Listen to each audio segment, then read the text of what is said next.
The GTR 24H 12 Hours of Monza special event is brought to you in partnership with Viper Gaming by Patriot, Elite Gaming, ESTV, and Motorvision.tv.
A 1v2 for the tournament. Pressure is on.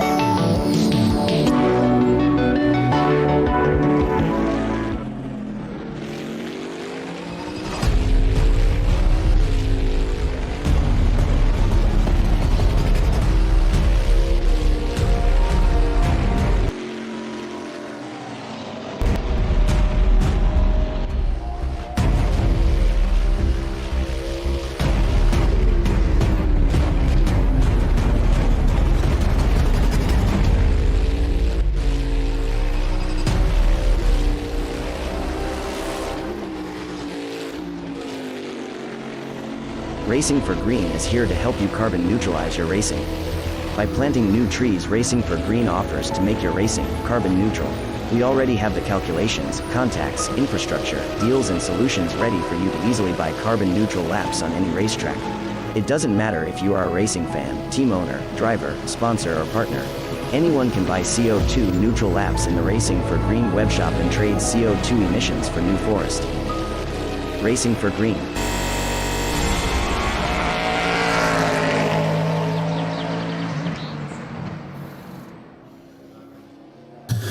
Well, good evening, ladies and gentlemen, mothers, fathers, daughters, sons, brothers and sisters. Welcome to what is going to be a spectacular event hosted by GTR 24 Hours here at Monza. 12 hours, GT cars. What a spectacular combination we have.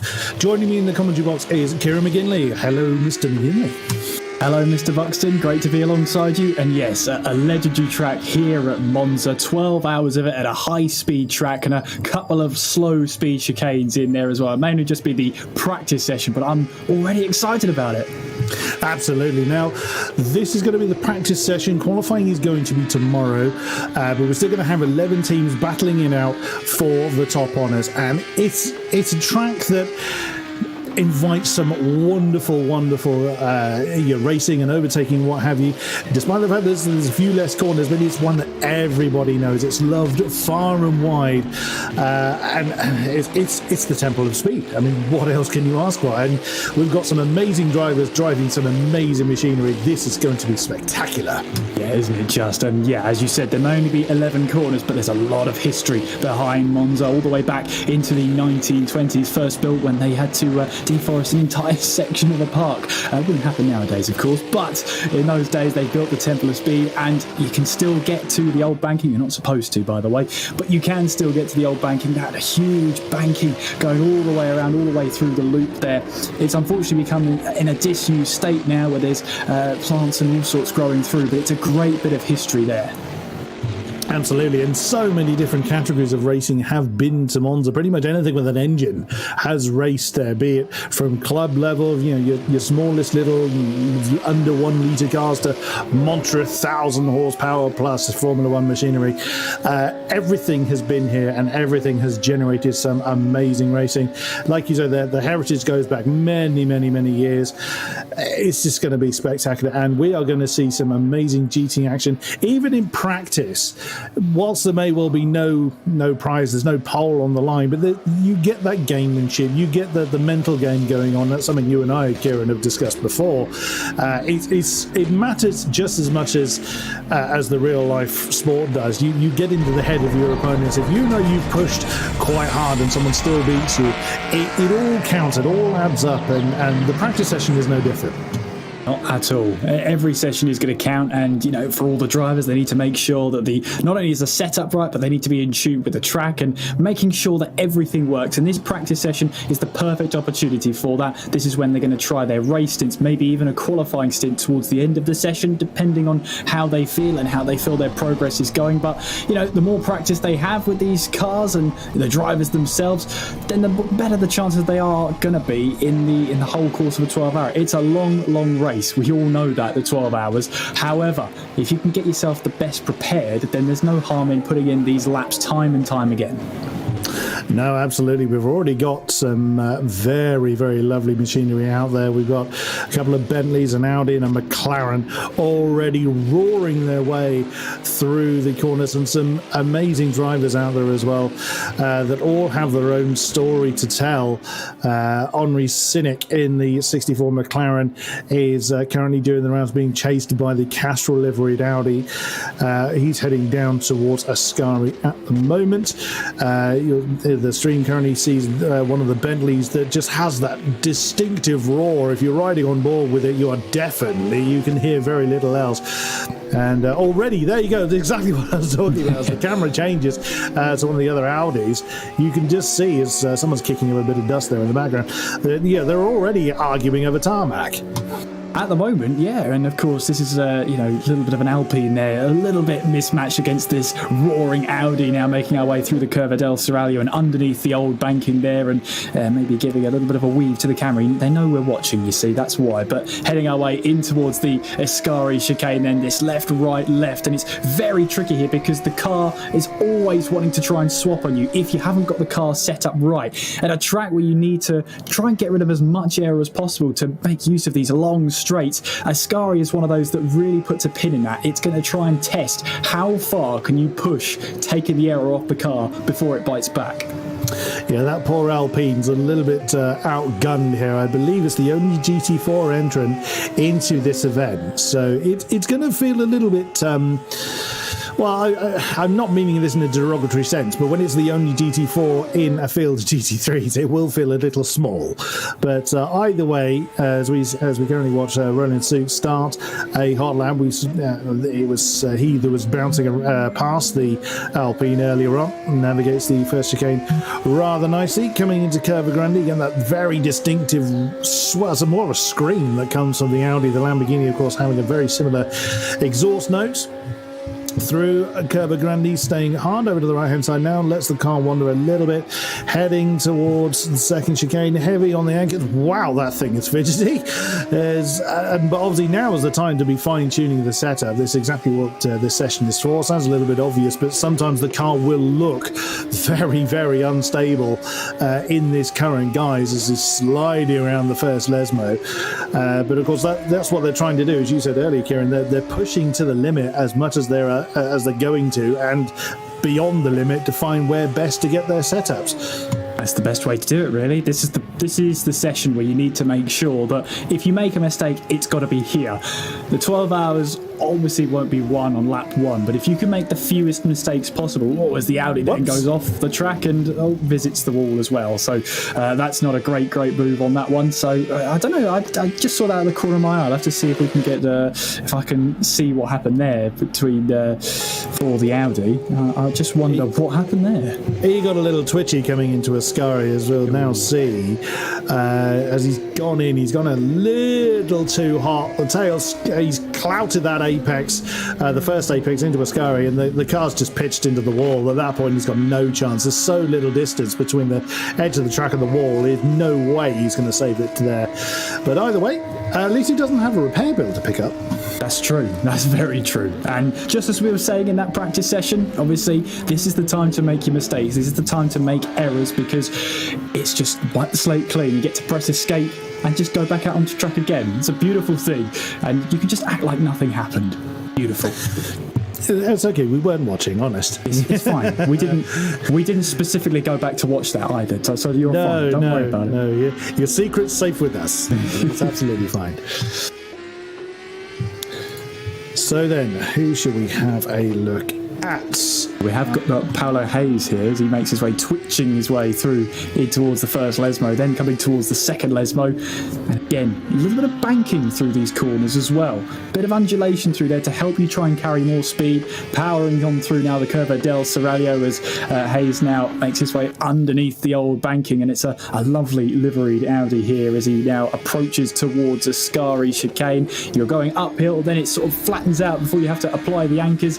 Through we go then towards Ascari, picking up a little bit of curb on the way through as well. The suspension on that Audi looks like it can take it as you now head our way up towards Parabolica. Plenty of time to think about where you're going to slow the car down, but at the same time you've got to try and get the car from the right hand side of the exit of Ascari, and then just see if you can try and keep the left hand right hand side on, then towards the left hand side to enter into Parabolica. So you've got to try and do that without scrubbing off too much speed.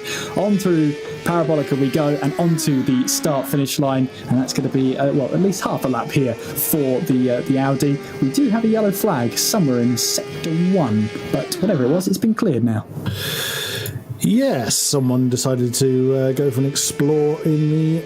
I'm not entirely sure who that was that went for a bit of an explore out there in one of the gravel traps. Who is still out there? And we've got one of the Bentleys that's still going. He's coming into Ascari now.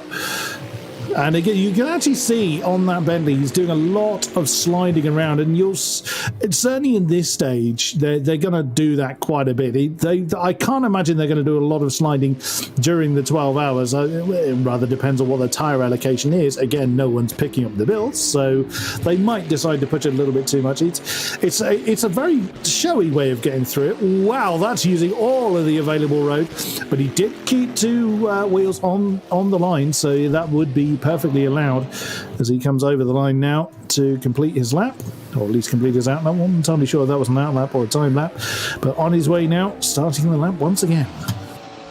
Yes, absolutely, and looking pretty good there as he now powers his way through. And it's great to see a practice session like it, really.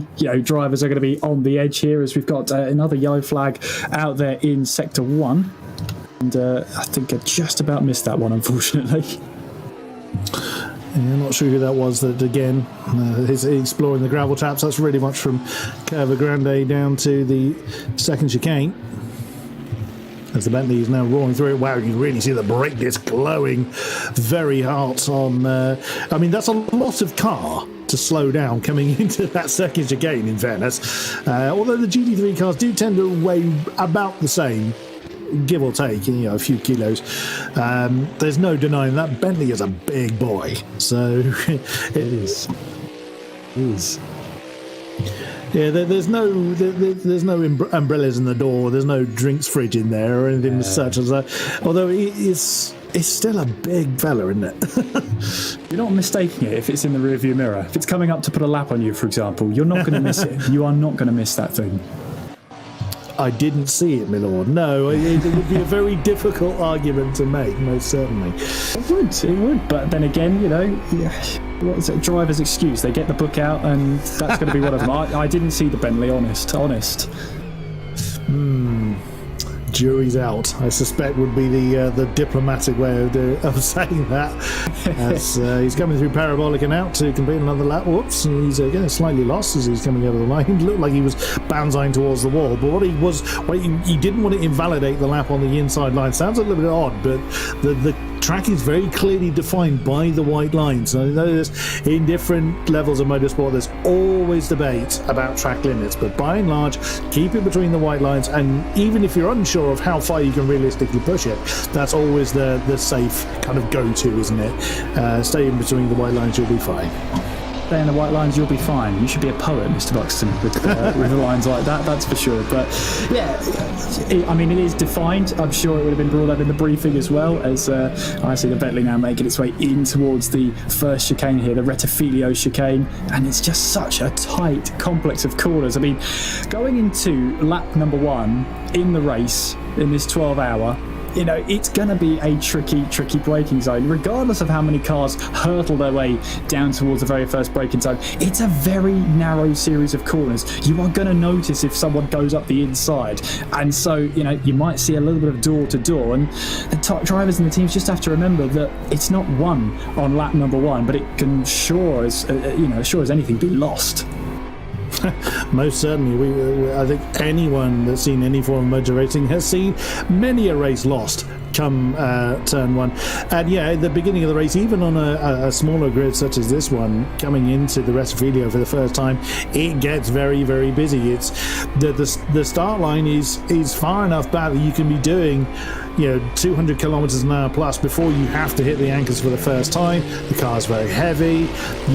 Everyone's been practicing with a very light fuel tank, with optimum tires, all the conditions you don't have at the beginning of a race.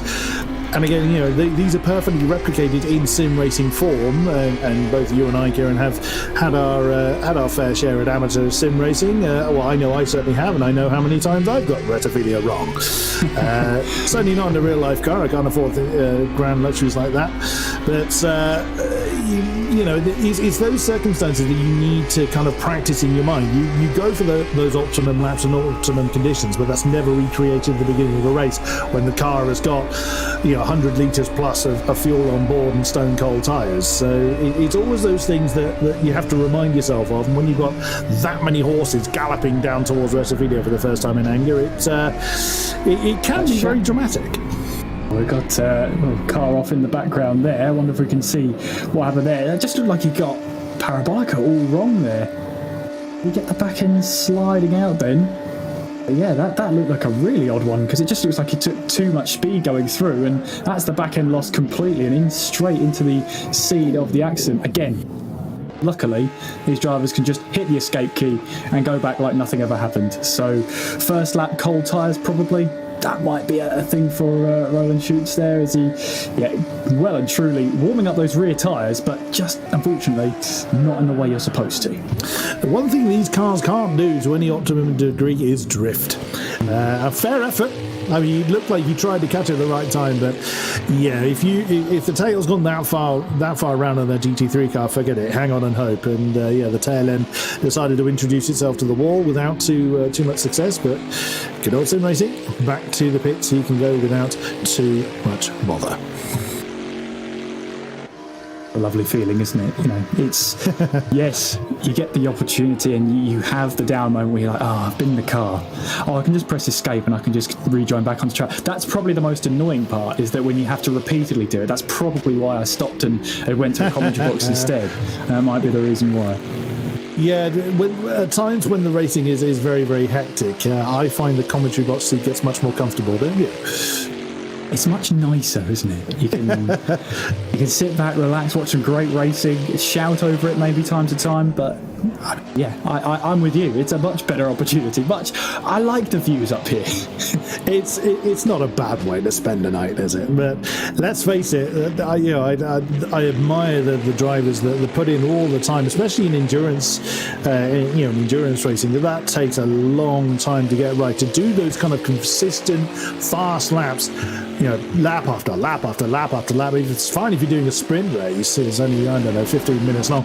But these drivers are going to be in there for a number of hours, not all in one go, of course. Every team has got at least 2 drivers they can bounce between, but they're going to be in there for 2 to 3 hours plus, and I know I couldn't do it. That's why I particularly admire endurance races for that very reason.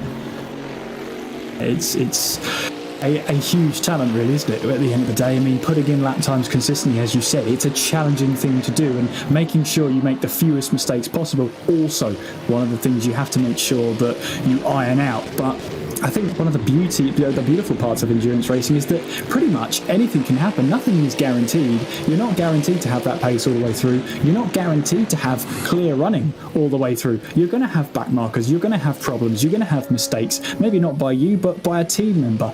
The whole point of the endurance and the team element is that you all band together and get yourselves through what is a tough endurance event. Completely, and many times I've seen it where I vividly remember covering a 24-hour event some time ago where the lead team, I was fortunate enough to cover the beginning of this particular event, and the lead team just went, they just absolutely disappeared off into the distance. Within 3 hours they'd had an almighty great lead, so you'd be easy to assume, oh well, they've got the top spot, let's see who else is who's gonna get the rest. And you come back in the night stint, and they're last and lapped because someone stuck it in the wall in the middle of the night. So that's another thing about endurance racing, is you can't, the rule book is not decided until that checkered flag falls. There's so many things that can go wrong, and exactly as you say, Kieran, it's not always your mistake that you're having to recover from. It's you could easily be caught out, and every racer and every sim racer has had to deal with it, where you're hitting your marks, you're going through each lap, you're in autopilot as much as you're allowed to, and suddenly there's a car stranded sideways in the middle of a corner. So yeah, it's not always your own mistake you have to recover from. Bezrikov then having a little bit of a moment. I think that was at the second chicane there. I just caught the end of it because he lost the back end. They swapped on him, but he's now making his way back down the pit lane. See if we can I can find out what happened to Bezrikov there. That's a BMW he's come out in, the mighty growling M6, if I am not mistaken.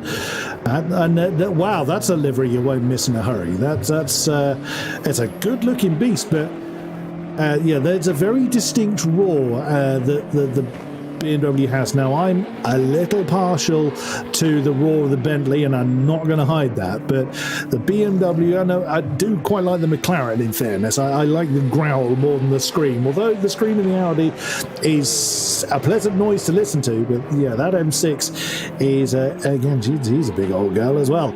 But out there at the moment is, indeed, as you mentioned, Nikolai Berezkov, so we'll see how well he does. Again, he's really throwing the car in, watching him coming through Les mode. He's sort of doing the thing where he's throwing the nose in.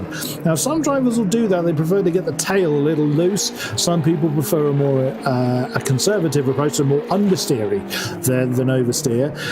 It depends on the car, the driver, etc. Now, the BMW is quite a long car, so you've got to throw it really quite hard to get the tail to misbehave.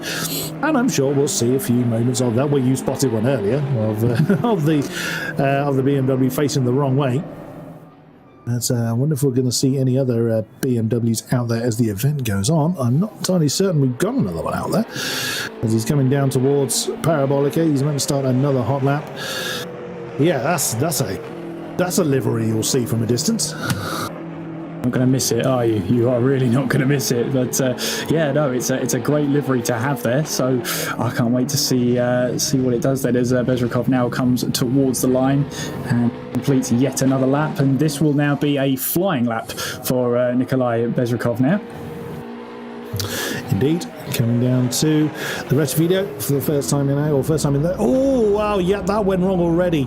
Now, you actually saw he went for the apex way too early. Whether that was a mistaken judgment in turning in, I think he just braked slightly too late. But my goodness, at the top of the shop, it's half the grid have all come out at once. That's going to get a little busy.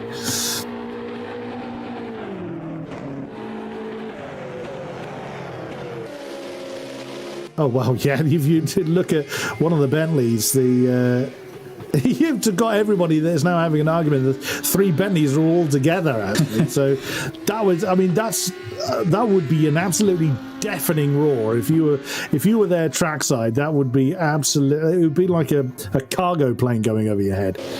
Really would. And just having I think this is now the replay of them all in formation then, all making their way now towards the Roger chicane.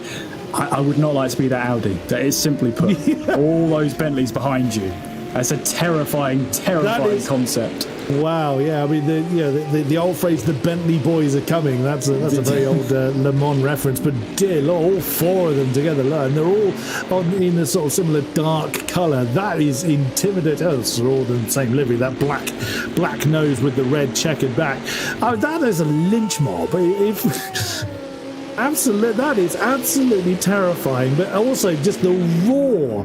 I mean, you'd feel that before you saw it. If you were in the commentary box trackside of that, you would know the windows would rattle well before you saw this mob coming. This is causing elements on the Richter scale, I'm certain of. I can feel the vibrations from here, that's for sure.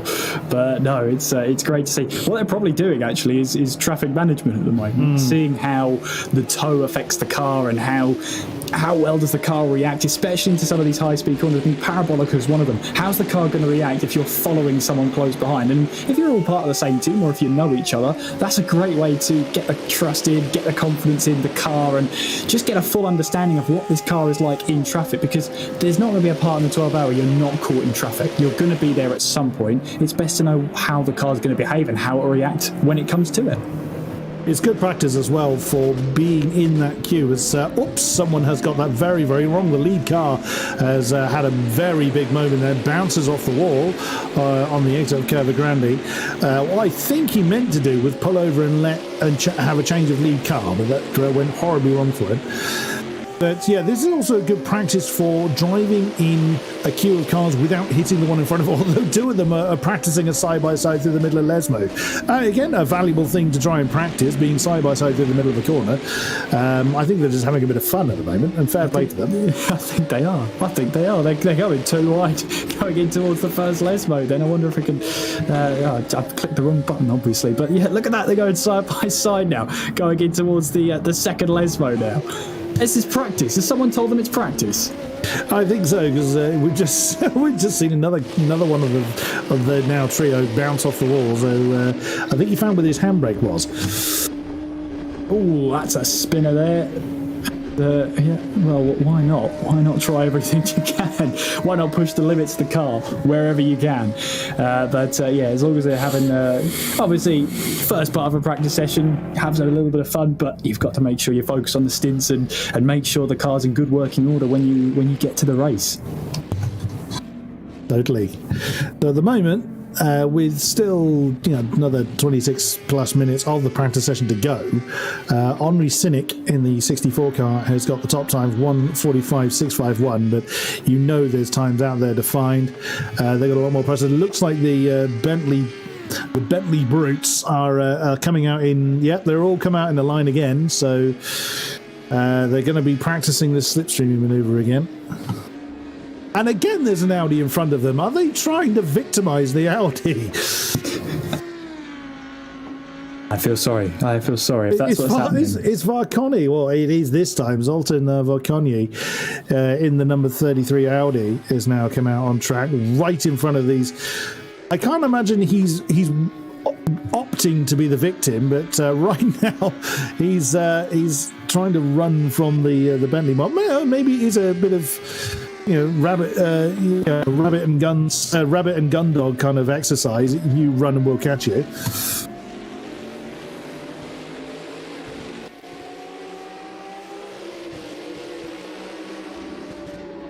A glorious roar, that quartet of the Bentleys again going side by side through the Lesmos, and why not?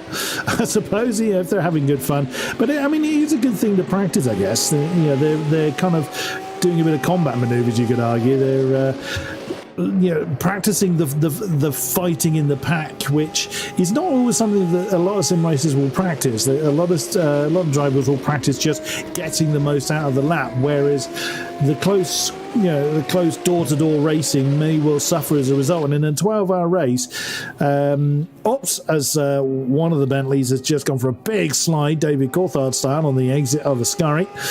You want to be knowing how well the car behaves in a pack, like you said earlier, but equally you want to know that you've got the skill. You want to know how your car's going to handle if you suddenly need a brake at an unknown spot or suddenly need to turn erratically to avoid somebody else. So it looks a bit odd from the outside, but it's good practice to have.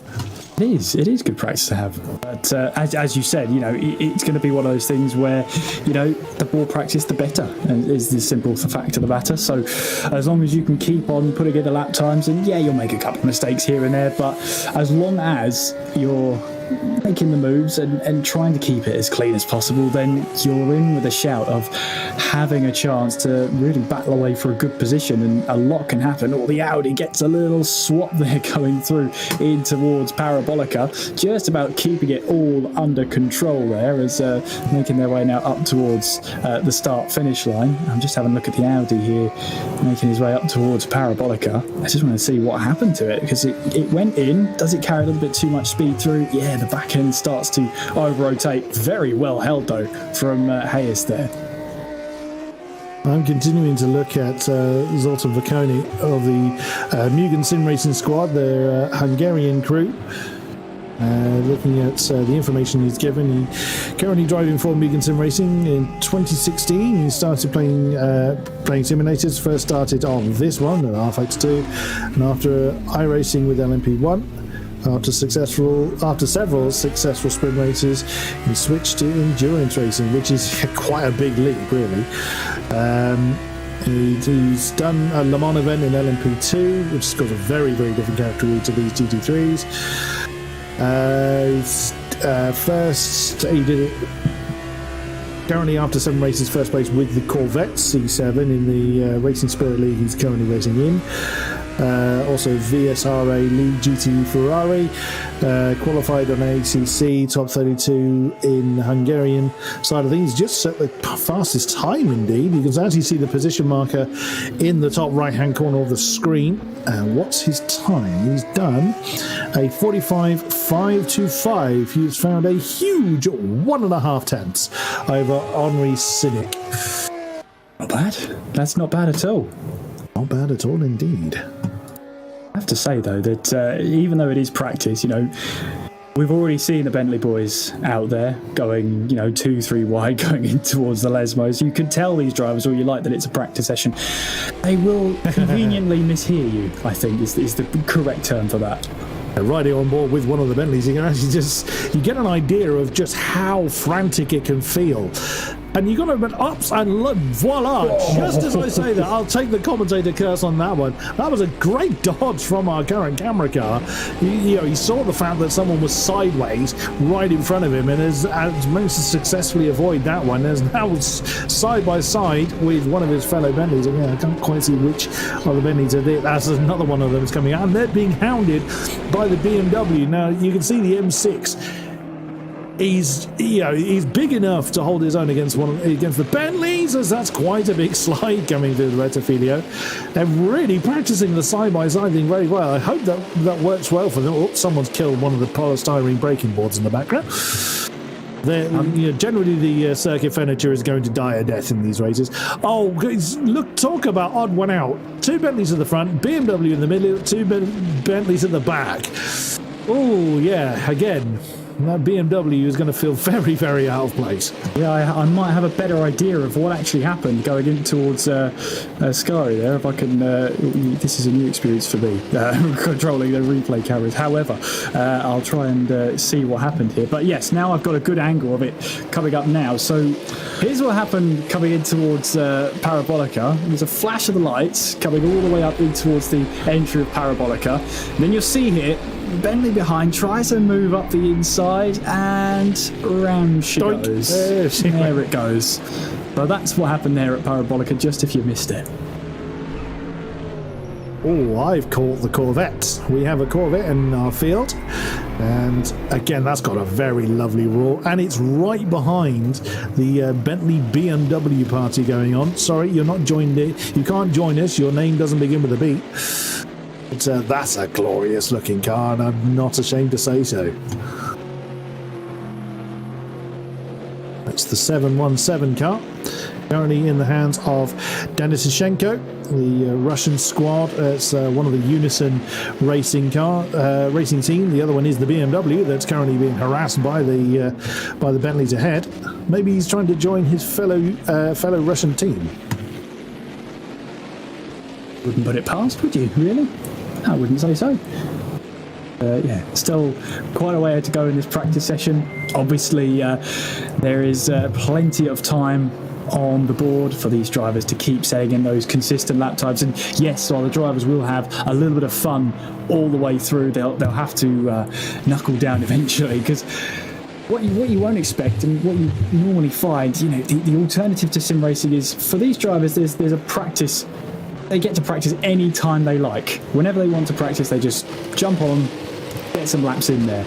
But when it comes to this practice session, you'll see drivers try moves going in towards the second Lesmo there and just about keeping it up and tidy there. That was just about well done there. But you'll see drivers going side by side in these practice sessions because, well, why not? This is a perfect opportunity, because if it goes wrong, yes, you might have a fist or two shaking at you, but at the end of the day, you press escape and you go back to the pit lane and you get to go again. And that's going to be a huge part of these practice sessions, making sure that you keep your cool in these sessions. Once the race happens, everything changes, because you don't get that option anymore, really. Or if you do, you have to wait a long, long time before you get back out there again. Yeah, if we ride on board with the BMW, you just see this army of Bentley ahead of it. Again, and you get an idea of just, even in these practice sessions, they're actually pushing quite hard. We have got some representative times on the board, and even still, they're not kind of leaving things to chance. They're not just messing about. They are, there's valuable practice to be had. I think any practice is good practice as well. That's going to be the be all and end all. As any amount of practice you can put in, whatever the practice is going to be good. I mean, here we've got Zakharov here. He's a little bit under pressure, isn't he? Just going all the way through the Curva Grande, and then onwards we go towards the first Lesmo, and there's a train of cars. I'm not ashamed to say it. It is a train of cars out there. They've got the whole practice session, they've got the whole circuit to use, and yet about 8 or 9 of them have managed to wind up on the same bit of track. Well, they're out there having a good laugh, aren't they? It's great fun, chucking these cars around when you're in the midst of a pack. Fair play to them. So as we continue, what's the BMW? Oh, well caught, sir. Sign that man up for the cricket team. That was a great catch on the exit of Lesmo 2. Just caught that apex a little too hard. It's actually banked towards the apex to try and help you turn. But if you catch that apex a little bit too hard, as the BMW did, it just completely unsettles the car. But he caught it in very, very good time, although that's getting very twitchy again on the exit of Ascari, because they're going to be running very, very little downforce on these cars. You don't have all that many times when the downforce is effective for you, and you don't want to be having a lot of drag all the way down these long straights. So again, the cars will get very, very twitchy. Wow, talk about twitchy. I just saw it going through in towards Parabolica there. Running on board with Henry Cynic there. I think I can get a good angle of what happened there and come back to it. But yeah, very sideways for the McLaren. So let's see, I might have it here. So he's going side by side with a Bentley. We've heard that phrase before. That's a scary prospect in itself. That's a scary prospect in itself, and it just looks like, the back end starts to over-rotate. Well held there, but then eventually came back towards the pit lane. So for Henry Cynic, got away with it. Hold it out. Straight back out on track as well for the McLaren. It looks like he's going to catch some free air. He's riding on board with him. There's a very distinctly empty horizon ahead of him, unlike when we were riding on board with the M6. So great opportunity to get some free air and get to know how the car's going to behave itself over longer periods of time. But I'm loving the fact that we just got this almighty great pack of cars all scrapping for the same bit of tarmac at the moment. But like you say, this is a practice session at the moment.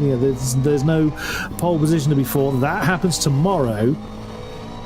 And I imagine that's going to be some kind of similar vein. But again, just look how they're chucking the nose in and catching the tail as it comes round. This is glorious to watch. It's very graceful in his. You think of the swan analogy. It looks very calm and collected, and by and large it is. But you know how hard these drivers are working.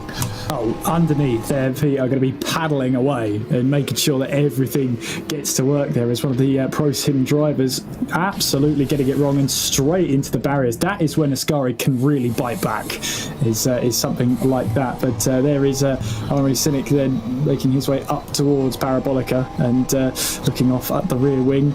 It's great to see. I mean, the liveries as well is half the challenge in an endurance. You get to see the creative side for all of these teams and seeing what they can come up with, and they look absolutely brilliant out there.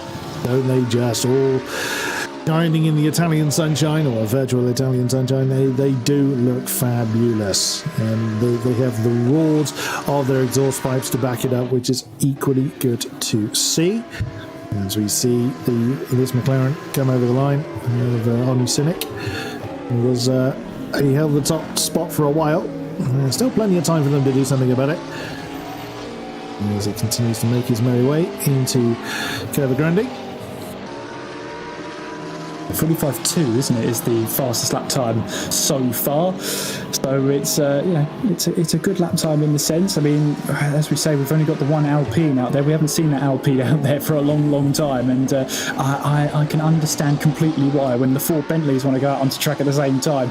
I can completely understand why the Alpine just doesn't fancy it right now.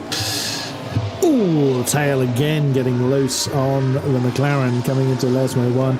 Again, this is a time when they could use the downforce if it was available to them, but there's too much to be lost by running that little bit more wing, so they just end up chucking the car in. Fair play to them, because they're catching it very, very well. We've obviously seen a few times where they haven't caught it quite so well. Into Ascari now. I mean, there's always an element of slide that goes on with GT cars. There's a small amount of slide that these drivers aim for to try and rotate the car as quickly as possible, but keep the forward momentum as high as they can. So yeah, that much is absolutely true. Still great to see though. Into Parabolica. Oh, now he turned in a little bit too much there. He had to actually turn away from the apex, turning left and a right-hander is never ideal. He's actually come back into the pits. He doesn't fancy continuing with that, but pit stop practice, no harm in that. We've seen many a battle ruined by overshooting your pit box.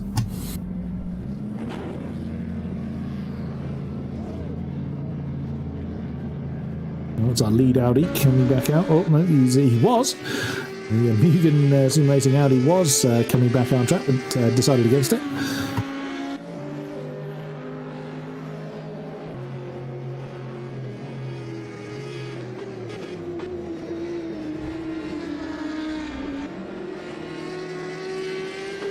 Perno Heiss is out there. He's just going to... really attacking those curves, isn't he? Got full faith in the suspension, and the other Audi behind now just putting some heat into the tyres. Let's have a look and see Paolo Heiss then making his way into Ascari then and just clattering those curves. This one especially. Oh, wallop straight over the sleeping policeman there. Great to see that, he's got a lot of faith in that suspension, but you've got to be aware that that's got to last 12 hours, that suspension, and, maybe you're going to have to be a little less aggressive over the time being.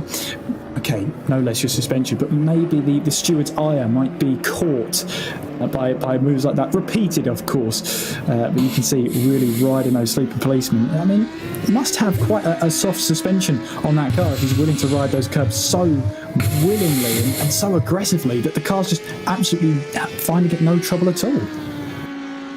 Yeah, they do have to be careful with how much they try and cut that final apex, because they want to open it up as much as possible to maintain as high a speed through the exit of Ascari to keep the speed as high as they can through the long straight down to Parabolica. But yeah, there's going to come a point where the stewards are like, cutting that a little bit too much there, sir.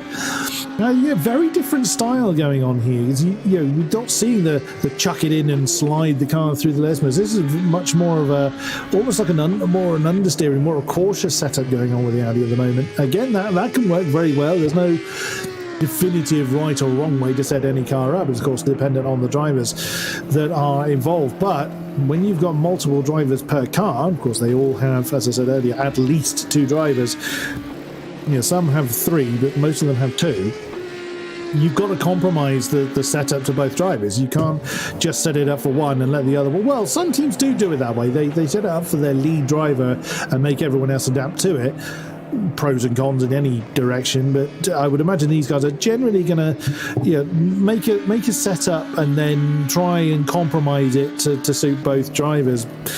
Again, I do suspect there are going to be some teams out there that will go, okay, this is the setup we're running, up to you to adapt to it. So whatever works for them, I suppose. Yeah, whatever works for them. And I think we've got someone in the chat there asking, I think it's Jonas in the chat asking, how many is in the GT4 class? As far as we're aware, only one, and it's the Alpine. We saw a burgundy Alpine out there. There are still room for more, of course, as the Audi of Kienek finds the wall in that troubling way out of the first Lesmo. But yes, at the moment we have one GT4, but of course you're more than welcome to make it 2, maybe 3, maybe 4. There's still spaces there if you want to join us for the 12 hours of Monza. We'd love to have you over, and we'd love to be shouting over your team, hopefully not as they head towards the wall. We obviously want to be seeing you finish.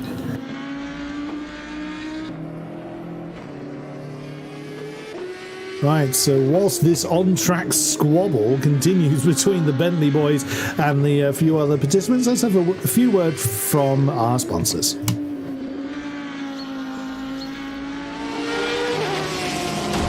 The GTR 24H 12 Hours of Monza special event is brought to you in partnership with Viper Gaming by Patriot, Elite Gaming, ESTV, and Motorvision.tv.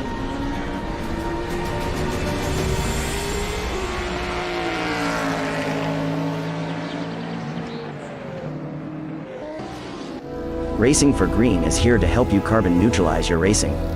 By planting new trees, Racing for Green offers to make your racing carbon neutral. We already have the calculations, contacts, infrastructure, deals and solutions ready for you to easily buy carbon neutral laps on any racetrack. It doesn't matter if you are a racing fan, team owner, driver, sponsor or partner.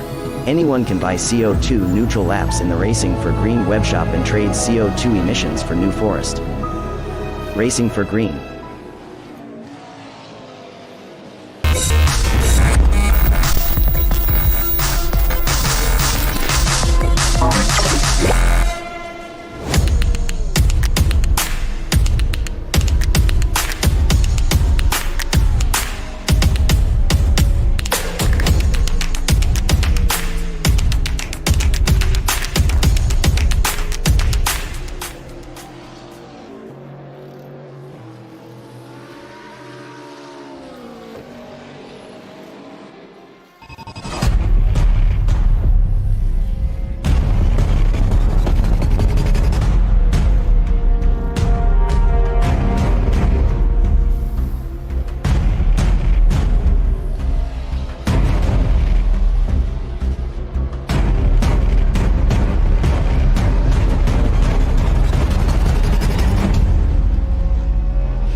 A 1v2 for the tournament. Pressure is on.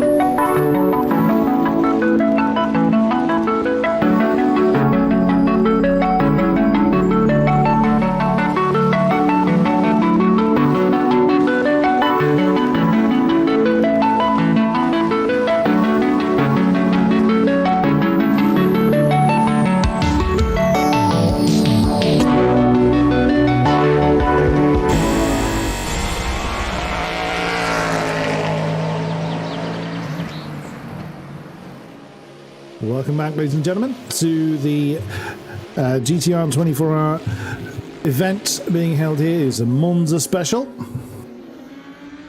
We have got 11 competitors taking part in this 12-hour event of Monza. We are in the practice session at the moment. The qualifying for this event happens tomorrow, and at the moment most people have set a fairly representative time. The Bentley boys, as mentioned earlier, are still having a bit of a squabble, practicing their slipstreaming efforts, and generally they're going okay. They've had a spin or two.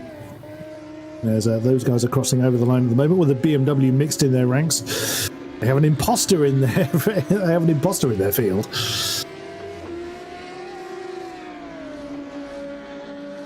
Top time at the moment being held by Dalton Verconi of the 33 in the 33 car, the Mugen Sim Racing Squad. And in the Audi, he's just coming through parabolic himself. Now, each team, as mentioned earlier, will have at least 2 drivers, some have 3, and they can have all of their cars out there at once if they so choose to during this practice session. Obviously not in the race, that would be a little bit awkward. But during the practice session, that's why we're seeing that a lot of the Bentleys out there at once, just doing what they can to build a field essentially, so they can practice that close quarters racing at very crucial parts of the track. And fair play to them. As far as times are concerned, that belongs to the Audi. Yes, at the moment, and it's looking pretty good, isn't it? I was going to say, I'm glad these drivers don't get to sort of, yes, they can run in their own cars in this practice session as many times as they want, and a team of 3 could have the 3 cars running, but obviously not in qualifying or in the race. And I was just wondering how that would have worked with with driver changes. That would have been quite interesting, wouldn't it? You hop in that car and I'll hop in this car, and we'll go again. Well, yes, I imagine they'll be pretty tired very quickly. I would say so. I would say so. But someone someone will try that once. Oh, absolutely. They will. There are people mad enough to do 24 hours on their own, so don't rule out driver changes in a 12-hour. I've seen people, I've known people do it, and I mean, that's gladiatorial level of dedication, and absolutely fair play to them. But still, at the moment, we haven't seen any major kind of collisions, so they're all behaving themselves quite nicely. We've seen people have a few arguments with the wall, but no major car-on-car collisions just yet. But still plenty of time for that to happen. Still plenty of time, of course, as you rightly said. They've still got plenty of time in this practice session, but mainly for the practice session, the drivers just making sure that they can get themselves on the way, as that's one of the Audis taking a very scenic route over the curbs there. Let's see if we can see what happened there. It just looked like the car didn't want to slow down at all. Well, that's a little awkward. A little bit inconvenient for them. And so we see the Bentleys, and now this is what we're referring to. You can see on the pictures at the moment how the Bentleys are just doing this very close quarters. Well, okay, they're doing a bit of sandcastle building there. That's not all that uncommon, just to slide that tiny bit too wide on the exit of the second left. They'll lose a little bit of pace down towards the Ascari, but it's not going to cost them a huge amount, unless of course they spin, and then the concrete wall is waiting with open arms for them. We've already seen a car backwards into the bow. One of the Audis went backwards into the wall. No, that's gone. That's pushing the limits a little bit too far, and that is one of the Bentleys into the wall and feeling a little bit sorry for itself as well. It was just trying to identify which of the drivers that was. It's gone back to the pit. It was one of the Pro Sim cars. It was Morten Nørgaard, one of the Danish squad.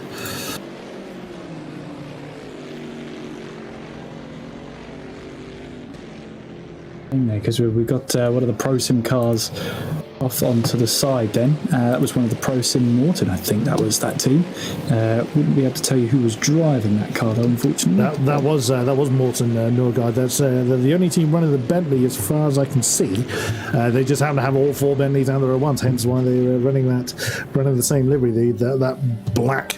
That menacing black nose with the red checker on the back is the 007 car, or 007 team I should say.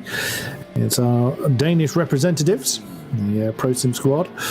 So Morten Nørgaard is an experienced EEWC driver. He's scored a podium at Spa before now. Oops, and that's gone wrong for one of the Pro Sim cars. It's kicked up a bit of dust on the inside of Lesmo 1, and he's jumped back to the pit as well. Yeah, like we keep saying, Chris, it's one of those things about these sim racing practice sessions is that if you make a mistake, if you hit the wall, just press escape, try again. It really is as simple as that. Pride is the only thing that was damaged there, and like you earlier said, but 25 minutes ago, there's no massive repair bill that goes along with it as well, which is a nice feeling of relief. Just a bit. As our current top time owner, as mentioned, is Zoltan Vaconi, has come back out on track along with fellow stablemates. Is Christoph Kienek right ahead of him. So the two lead Audis are now doing the rounds again. So they're doing the same thing. You can see they're doing the either slipstream practice or the practice driving in a pack. With just the pair of them, of course, they don't want to play with the Bentleys. Well, one of the Audis got rather bullied by them earlier, so don't really blame them. I don't either. It's as simple as that. No one should have to face the Bentleys on their own. That's especially the four of them in this practice session. Terrifying, absolutely terrifying. And the Audi, of course, being a little bit smaller, they were very much ganged up on. They're now going to sort of practice that same slipstreaming effect. It's a very good trick to get the most out of a situation where if you're close to somebody else, why not get that practice in? It will give you, of course, a little bit of speed, or it will make your the air resistance on your car that little bit less. So you're using less fuel, you're putting a little bit less strain on the engine, using maybe a little bit less tyres depending on where you catch someone. So it's good to get that practice in. Not, as we said earlier, not everybody will actually practice this manoeuvre. They'll get the most out of the time. They'll get a good setup for going very, very quickly over a single lap, but not necessarily practice that art of going the distance, so to speak. But these guys are very, very seasoned endurance racers. They know what the score is. So, very much looking forward to seeing how this transpires into certainly qualifying performance, but, of course, race result. I am loving the look of this car. Denis Eschenko. You can find him, Chris. What a car that is. That is a mean-looking car. It's a mean-looking rear wing, making its way now in towards the Rettifilo chicane. That looks stunning. Absolutely stunning. The Unison Corvette, yes, that's one of the Russian squads we've got out here. That's the 717 car. But that is, as you say, being piloted by Denis Eschenko. He's got, again, I apologise if I'm getting these pronunciations wrong. That's Arcturus Kamal is his stablemate. Now, Dennis is a Porsche E-Racing Championship Grand Finalist in Russia in 2018. He's won the ERC LMP2 class in the past. So again, there's a lot of talent in the driver's seat of that car at the moment. Winner of the simracingonline.co.uk championship in the Tartus UFS 17. He's also taken part in the 24 Hours of Le Mans and Nordschleife solo in RF1. That's your era, if I recall, Mr. Kieran. I say your era, you're a lot younger than I am, but that's rather, if I recall, that's what your sim racing journey rather began, was it not? Yeah, sim racing was, in the very original R Factor, all the way back in. I got the special edition, so it came with the BMW F1 Sauber. I remember that one so vividly, so clearly. So that must have been 2008, roughly. And you were 8 years old, no? And played on the keyboard. That's how I was introduced to Funnily enough, fire and rain. Funnily enough, my very first sim racing experience, besides consoles on actual PC, was indeed keyboard and mouse in a driving sim. It didn't go well. No, I bet not. So the original R Factor, I also dabbled in Grand Prix 2. That was, I think that was one of the first as well, That was a game changer, that's for sure. It really opened up the doors, that Grand Prix series. It's the Bentleys, all part of the same team, remember. That's why they've all got the same number on the side. They're all allowed to be in their own individual car for practice, but once we get to qualifying, you'll have to share the same car. So this is why they're all running together in this line of stern, just to see what each other's like. And this will be pretty tricky because if you're running your own individual car for practice, you'll obviously make some tweaks here and there. You've got to be careful that you don't get used to your own setup, but that you get used to the team setup, if that makes any sense. Answers on a postcard. But when you get used to your own setup and how you set up the car, and then you have to hand it over to somebody else, they might make minor tweaks, maybe to the brake bias, maybe adjusting the wings slightly, but that's all something you've got to take into account, that maybe there's something you've missed. And you can't get used to your own setup. You've got to get used to what the car is. And, going side by side, the teammates and going in towards the Rogers chicane. They made it through. Yes, they did. Just kick it up. They're battling each other like they're rivals out on track. They must be having a whale of a time. It's certainly good fun to do that, isn't it? Even in a practice session, and why not? But yeah, absolutely. There's several ways that any of these teams can go with setup. Either they'll just make a team setup and the drivers get used to that, or like you say, there's you make a baseline setup and tweak it to try and be a compromise to all of your drivers. And I guess you experiment with that during these practice sessions to see which way works. Whilst we were looking away, I do see that the top time has changed. It's now both of the 33 Mugen Sim Racing Audi drivers, Christopher Kienek and Zoltan Varconi, have the top two spots. Kienek has the top time by 1.5 tenths, 1:45.376. But right now they're probably not pushing too hard for that top time. We might see that time tumble down a little bit more towards the end of the session, and we've still got another, what have we got? Some way to go yet for the practice session to run. Oh, there we go. Just another hour to run for the practice session to come to its conclusion. So yeah, there's plenty of time. But towards the end of the session, we might see a few more experiments. Oops, as that's Volton. That's gone a little bit too wide there. Kicking up some dust. He's definitely finding the limit. He's chasing the BMW and the Corvette. That's the unison pair directly ahead of him. The Russians are together again. They are doing the same thing. They're doing that slipstreaming practice as we've seen the Bentleys do. There you go. They're just swapping round now, so you can see now the Corvette has taken the lead. The BMW has done its lap, and now it's just going to be the party's going to be upset by a little bit. The BMW's jumped out of the way. He's fancying, no, I'm not gonna be in front of you. It's very courteous of the BMW there. Whoever is running the number 62. Is the Corvette going to be as courteous? It looks like the current second place, and say Zoltan Vakoni. As now, so Zoltan's just taken the top time back. He doesn't want his teammate to have it. There's a little bit of inter-team rivalry going on already. No, not the top time. That's me. I want that. Oh, by 800ths of a second as well. 1:45.293 now the top time. Still over an hour in the session to go, about an hour and 12 minutes to go, I believe.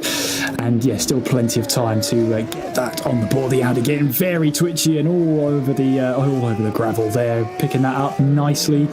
And yeah, that's not great when you want to be putting in some quick, consistent laps. That was Kienek, I think that was Christopher Kienek, who got slightly onto the gravel there. And it's always tough because you've got obviously the same number in the car. The way you can tell at the moment, or the way we're telling, is the position number, which you can see on the LEDs on the windscreen there. So that's the position number. So that gives us an idea of who that will possibly be. Yep, that's the only way we know. Of course, when the skin is exactly the same, it's difficult to know who is currently behind the wheel of it, I should say. Everyone's settling down, but let's just have a quick check. I think most people are out on track at the moment. A couple of GT3s are not out there. Our sole GT4 entrant still has not braved the laps, and that's fair enough. As we said earlier, don't blame it. The Mugen Sim Racing, or one of the Mugen Sim Racing guys, Roland Sukes, we saw him earlier, I haven't seen him for a little while, is back in the pit. So All three of the top 3 times, all taken by the 33 team, the Mugen Sim Racing team. There's a lot of symmetry there for those of that ilk. Then the next 3 times is actually the Pro Sim team. So the 007 Pro Sim squad have 4, 5, and 6 at the moment, and that's only, I mean, the 3.7 seconds covers the top 12 of the, well, in fact, nearly all the GT3s that have set a time is only 3.7 seconds apart, which in some racing circles is quite a gap, but in GT3 cars, that's not so desperate. I mean, raw pace is not the be-all and end-all in any endurance event, but it is still nice to have. You still need to have a decent pace. You don't want to be, consistent but last. You still want to be, towards the top, if not the quickest guys out there. But it's keeping it out of the wall that, of course, is the most important part, and not running out of fuel. That's an important one as well, not running out of fuel. That sounds silly when it comes to it, but you have seen it before where drivers actually do forget to pit for fuel. There's a big warning that comes up on their dashboard, and wherever they have it on the top of their screen, a big fuel warning comes up saying you've got 1 lap of fuel left, but you get so into your stint, you completely forget about it. Again, it may sound like a very easy thing to remember, but it's an equally easy thing to forget. Like you say, when you're in that zone, when you're just following your lines, you're keeping the car out of the wall, you're hitting your brake point lap after lap up, 2 hours into a stint, say, fatigue can take over, and because it's something you don't look at all the time, not unless you're very paranoid about your fuel, but you don't look at your fuel gauge, you look at your speedo, your braking points, where other people are on the track, things like that. So you don't, the fuel gauge is not really at the forefront of your mind, even with the warnings that pop up. And when they do, a lot of people will think, I'll do it on the next lap, and something happens in that lap that makes them forget about the fact that they've just told themselves they need to come in. And I mean, we've both seen it. You see a car that was doing very well suddenly trundle to an embarrassing halt. I have seen someone try and do a lap of Le Mans with about 5 litres of fuel. They did very well. They did very well. In fairness, they got to about the Porsche curves before the car spluttered to a halt. But it was not a very representative lap time, shall we say? I can't imagine. I can't imagine that was the case. But no, it's one for the trying. But 5 litres around the Circuit de la Sarthe. It very fine. But we've seen it from professional races. Obviously, when we got into the midst of all this madness, there's one of the Unison racing cars going for a spin on the exit of the second Lesbo. When we got into this craziness, we of course had the 24 hours of Le Mans, and some drivers, professional drivers, forgot to put the fuel in the car. Wouldn't you know it? Yeah. Even the professionals can do it. Even the greats make mistakes. It can happen to anybody. Or you just you want the car to be as light as possible. As you put in less than you may need on the hope of maybe a safety car or a slower period to make up the difference. But sometimes it just doesn't happen. I believe that was Denis Sashenko that had an argument with the concrete of the Unison squad. He's the only one that's back in the pits that I can see. So I'm assuming it was he that decided to try and introduce his car to the concrete. Well, he did introduce his car to the concrete with the predictable outcome. And again, the war of the top spots in the 33 team continues. I think Volconi took that over a little while ago. Henri Sinic, just as I was mentioning that, the 64 squad, the satellite racing team in the McLaren, has just jumped up to 3rd position. He's divided the 33s, 3.5 tenths off the top spot with a 45.651. No bad lap time at all in this practice session, and of course this is good practice for the drivers. Why they call it a practice session, to get their race stints in. And okay, there might be more cars out there than they would have because each team member gets their own car for this practice session. Very, very cost effective way of practicing for sure. But got to remember that there'll be fewer cars out there when it comes to the actual race. So they've got to bear in mind that it won't be this hectic, especially when it comes to qualifying. Finding your own bit of track out there is not going to be this hectic. No, indeed. It's more of a problem when your grid is 40 strong, but yeah, these guys won't struggle so much. The only thing they'll have to worry about is if they catch that poor Alpine at the wrong point. So that's something they'll have to bear in mind. Even still, these guys are continuing to press on. The wonderful Castrol liveried as Pano Hayes that's doing the rounds. He's going through Evergrande himself. He's in the 8th position spot at the moment. It's about 2.5 seconds to find. 147.729 his previous best for the 51C. That's the Ramada Motorsport. Was in that gloriously screaming Audi. That's our Portuguese representatives. We've got a very multinational event going on. We've got Hungarian, Portuguese, Russian, Danish, Greek, American, and UK. Well, UK-US collaboration going on. So you know, quite a few teams from quite a way around the globe. Here's Paolo's information. So, Paulo Hayes, he is from Gondomar, Porto, in Portugal. He lives in... I'm not going to be pronouncing these correctly, so I do apologise, but he lives in Waregem, in Belgium. Addicted to real and virtual racing a few years ago. Good man, aren't we all? That's why we're here. Started playing games since Gran Turismo on the PS1. That's a bit before your time, Mr. McKinley. Entered the world of PCs about 2 years ago with RF2 and iRacing, and he's already entered some 6-hour, 12-hour and 24-hour events. Wow, he hasn't wasted any time then, has he? He's gone straight for the endurance side. Fair play to him. There you can see the lap time so far in this practice session, and yeah, pretty good for Mugen at the moment. They're looking pretty strong. 2 drivers at the top of the table. Remember, if you're just joining us, welcome along. Where have you been for this practice session? Yeah, the drivers are allowed to have their own car for the practice session. Then they have to then jump into the same car once we get to qualifying. So that's why you'll see multiple cars with the same number on. That's the reason why, is that they have to, or they are allowed to run a car for each person. Indeed. As the number 51 of Paulo Hayes is catching up to a bit of a pack, right on board with the Audi. He's got a fair amount of space ahead of him, so he's not going to worry too much with traffic ahead. He's coming into... So now, we were talking about driving styles earlier. Now it looks like Paulo's gone for, or at least that car is set up much more stable setup. So if we were to look at him driving the steering wheel, he wouldn't have that very erratic turn and counter steer and punch and counter punch kind of arguments that you can see in drivers with much more loose cars. Now that can work in the favour of the driver, it can go against the driver. It's very much down to personal preference. And see how he goes. Oh wow, took as much of that apex as he dares, coming on the exit of Ascari. He's got a few people ahead of him, but like I say, not close enough to make much of a difference. He's got one of the 33s behind him. Obviously not sure which one that is. Around Parabolica now. Is he going to improve? As I say, 147.729, his previous best. Is this an improvement? Well, the screaming Castrol flavoured Audi. And was an improvement. We will see. It was not an improvement, so he remains in 8th spot at the moment.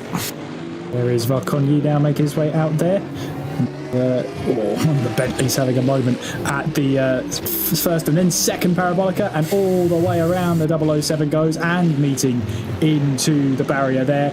Yeah, all out of shape out the first Les mode, then coming into the second, still out of shape. Really wasn't slowing that car down, but only a kiss the barrier there, and the Bentley's away again. Yeah, away he goes. Like I say, the 007 Bentley, that was, I think it was, I know it wasn't Horsgaard this time, I don't think. Oh, it might be Sebastian Hove. Yes, it was Sebastian Hove this time that had a bit of an argument with the wall.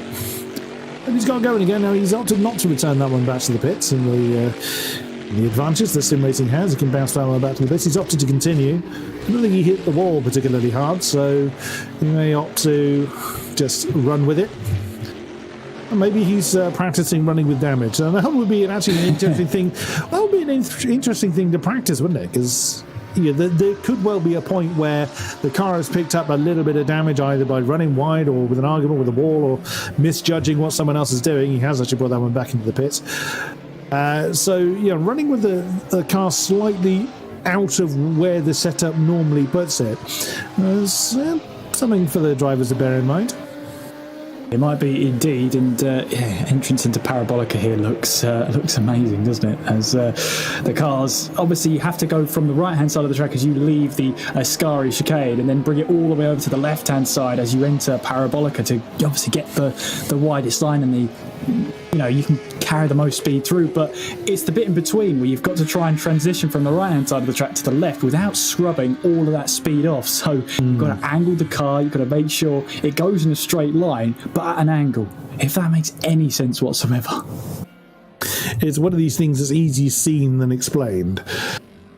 It is. The Corvette. If I could have a terrible drawing, just as I do it, that would be great. That would be great.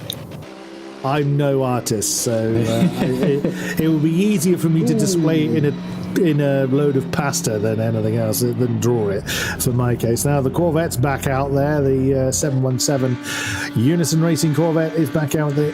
Also, say one of the 717s is out there. That is in the hands of Denis Yashenko. We saw him having a bit of an argument with the wall earlier on. He's down in 15th now, so making his time to find some pace in the big old yank tank, but he's actually chasing the Unison Racing BMWs. So that's are they both out there? There's 3 drivers for the M6s, but there's only 2 on track. Who is out there? Oh, that's seeing the stream. Someone else has had an argument with. Yeah, I think I've got Zion as he approaches in towards Ascari here. He gets onto the curb here. Let's see if we can see it. Gets onto the curb. The back end swaps on him, and then it's all the way over the gravel, cutting pretty much the second half, and then straight into the wall. So not great, and that just shows you how difficult Ascari is. If you get slightly onto the curb, maybe even onto the grass, unsettle the car, that is going to be a major talking point. That the car's just simply not gonna behave. It's not going to play ball. No, these things are very low to the ground. They may not have a lot of downforce pushing them down, but they don't ride bumps very well. GT cars don't like it. Now, they'll handle it better than single-seaters or Le Mans type cars, but even still, they're not likely to deal with bumps very well. Yeah, Neil Zion is currently 9th in the chart, 2.5 seconds off the top time with a 147.812. A few cars in that kind of 47 bracket. That's one of that's the Aston Martin squad. It's the number 14 team. That's one of our Greek contingent. And now his counterpart.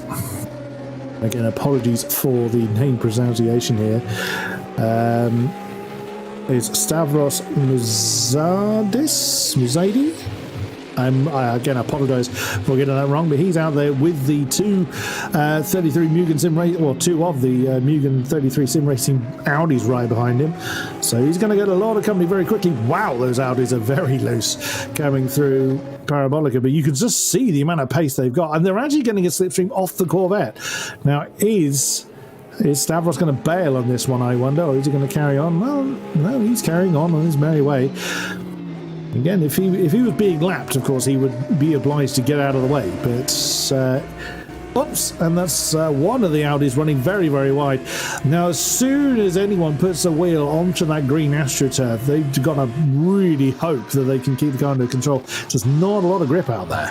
There's not a lot of grip out there at all. As I just saw the Bentley boys, another set of Bentley boys making their way out onto the track, and all of them leaving at exactly the same time. That is good to see. But yeah, they're all here. They're all making sure they're all together once again, and let's see what happens when they eventually make their way back out onto track.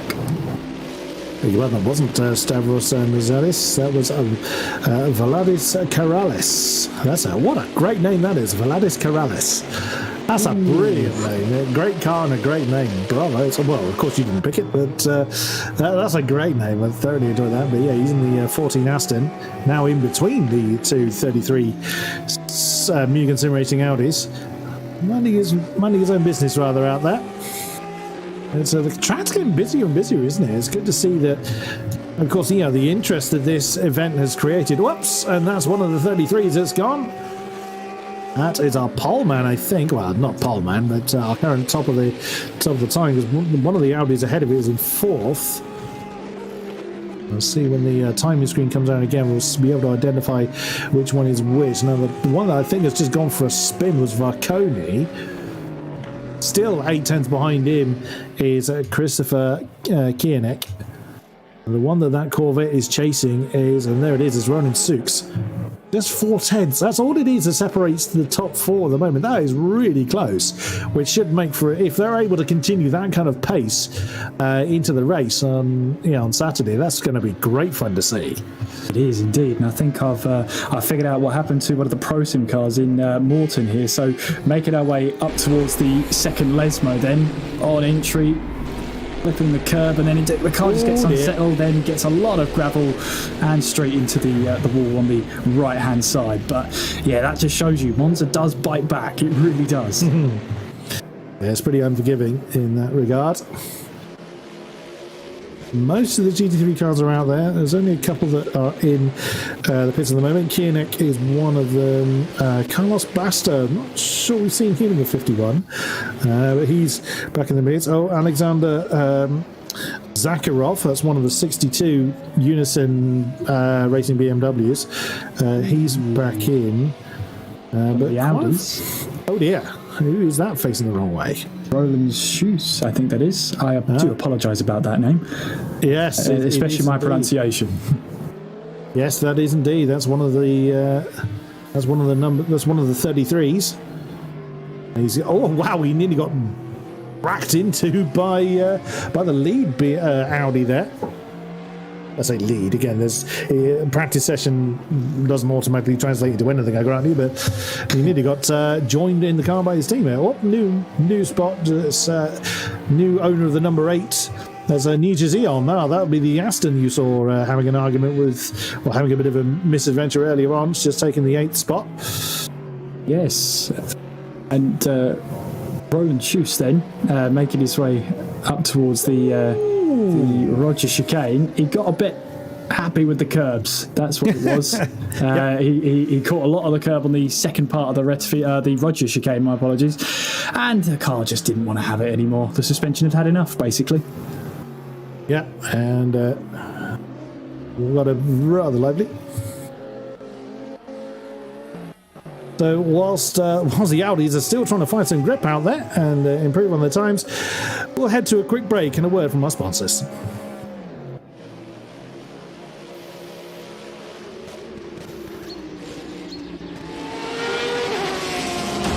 The GTR 24H 12 Hours of Monza special event is brought to you in partnership with Viper Gaming by Patriot, Elite Gaming, ESTV, and MotorVision.tv.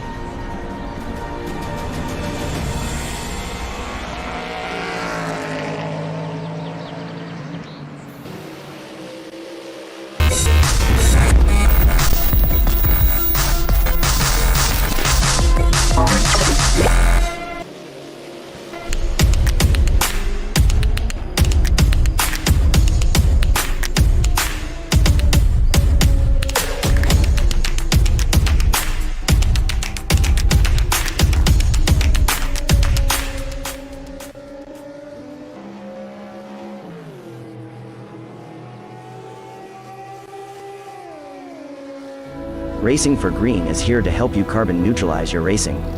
By planting new trees, Racing for Green offers to make your racing carbon neutral. We already have the calculations, contacts, infrastructure, deals and solutions ready for your racetrack. It doesn't matter if you are a racing fan, team owner, driver, sponsor or partner. Anyone can buy CO2 neutral laps in the Racing for Green webshop and trade CO2 emissions for New Forest. Racing for Green. A 1v2 for the tournament. Pressure is on.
Welcome back, ladies and gentlemen, to this practice session preceding the 12 Hours of Monza special as hosted by GTR 24 Hours.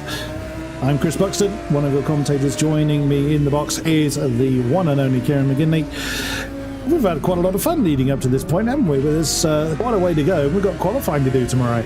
We have, and we've seen a lot of action in qualifying. Practice. You might have just seen there Varkonyi somehow finds his way through, trying to negotiate that almost a chicane right in the middle of the first Lesmo, but he do well. Yes, it's been great so far, and I'm just looking forward to seeing what these drivers will do. Obviously, you don't want to give too much away in practice. You don't want to sort of, as Varkonyi again just decides to bail out of the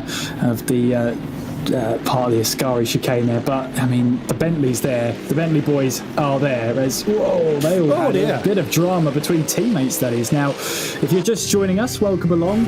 Every driver gets their own car, if you like, and they can use that to their heart's content, the practice session. But once qualifying comes around, and Varkonyi again getting all out of shape, then those tyres are definitely screaming at the moment. But he's not had a good lap. He's negotiated a chicane, he's had 2 spins. I think he'll just want this lap to end. Yeah, he's not having a good time out there, is he? It's, that's one way of finding the limit, is to continually go over it. Yeah, I think those tyres are rather melted. But at least, as we said before, no one's picking up the bill for them, so you can make them scream to their heart's content. Looking at the number 14, that's one of the Aston Martins. It's the GSR team Aston from Greece.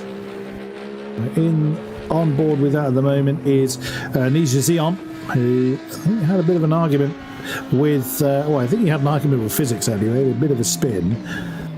So we can find his don't have any particular information about him, so I can't give you any further insight on his particular lead up to this event, but even still, it's with us on track. Is right in the middle of the timing. He's currently in 8th spot with a 1:47.707. He is about 200ths of a second. Well, indeed, he's 22 thousandths of a second ahead of Paolo Heath. Now, we saw him earlier in the 51 Ramada Sport car. Over the line comes the Aston. If he improved on his time, answer is he did not. He remained in 8th position. He's only got, he joined the session a little bit later. He's only got about 9 laps on the board at the moment.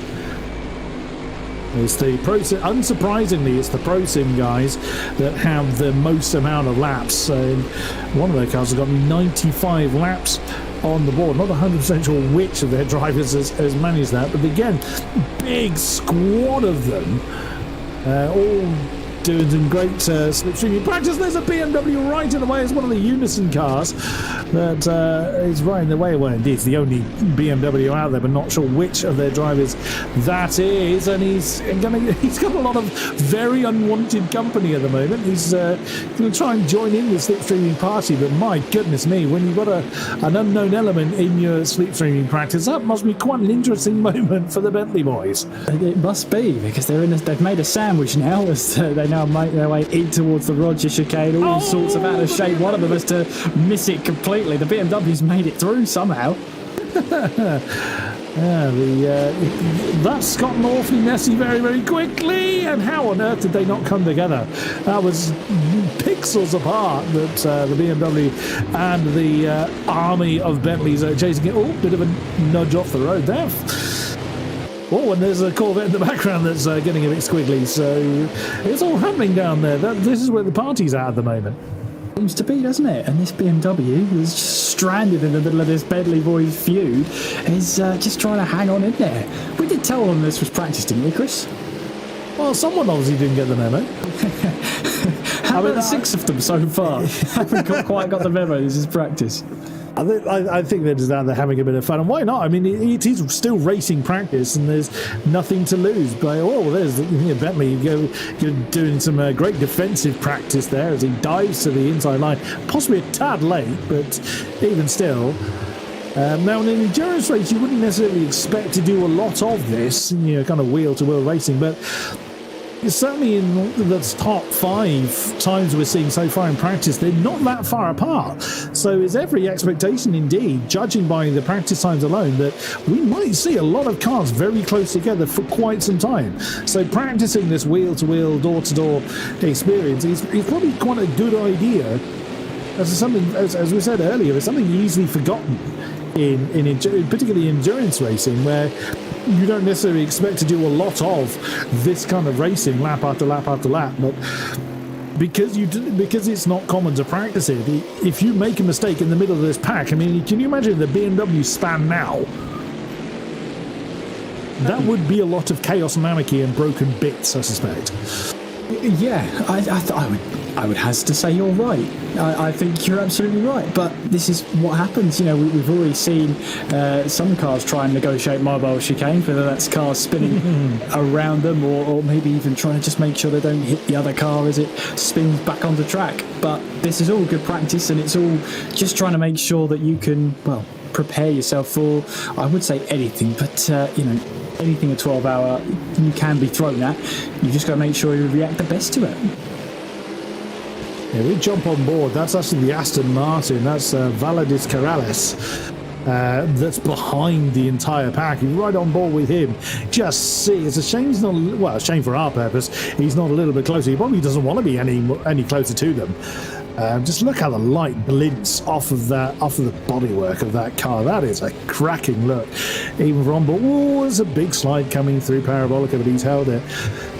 Can you imagine this? You know, you've done 11 hours and you're in your final stint. You're tired and you're met with this. What a great show that will make. It really would, wouldn't it? It just, I don't know. Is it equal parts terrifying? Is it equal parts fantastic? You've got 3 Bentleys behind you. There's not going to be this many Bentleys behind you in the race. That's one of the Bentleys off into the dust. Unfortunately, it's a little difficult for us to identify the Bentleys in particular. So not sure which one of the Bentleys has gone off into the dust there. Even still, but yeah, that will very much be equal parts terrifying, equal parts exciting, as that BMW is still right in there. He's not wanting to just let this lot go, so it's great fun to see. It was contact, I think it was. I think it was Borton there, getting a little bit of contact from the BMW going in towards the first chicane, the Rettifilo chicane, so that would have been why that happened. And again, just a little bit of contact going through the second Lesmo on the car ahead. So BMW's got to be a little bit careful. It can be imposing, of course, but it's got to be just a little bit more careful. That Crimson Racing, big contact there. And that is 3 write-offs there, that's for sure. And the Corvette has to try and thread the needle there. Very well played. But yeah, that's a bit messy coming down in towards the Curva del Seraglio there. Let's have another look at it then as they all came through. Wanted to go 3 wide at a place that's very, very tough and very difficult to go 3 wide. And the melee that formed underneath the old banking. Now, we said earlier in the show about, you know, dodging a mistake and not necessarily your own mistake, and that was perfect example. Unfortunately, Colares was caught up in there. He was the 14 Aston Martin we were riding on board with before all that kicked off. But yeah, unfortunately his car is now absolutely mullered. Now he's actually driving it back, and that's not a bad idea either.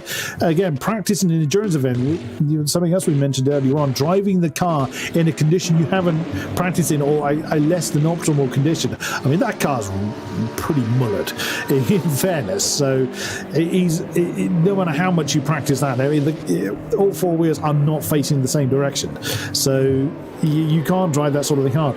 But it's not a bad idea to practice driving these cars with a little bit of damage on, where it's slightly away from what you've practiced hours and hours and hours, because you're invariably going to pick up damage in a 12-hour race, or indeed any endurance event. And if that car is in a state where you haven't really practiced it, it can cost you a lot of time, because you could have a little bit of damage but then suddenly spin and cause yourself more issues, whereas if you've practiced it in that, let's say, suboptimum condition, you stand a much better chance of hanging on to it if the inevitable damage happens.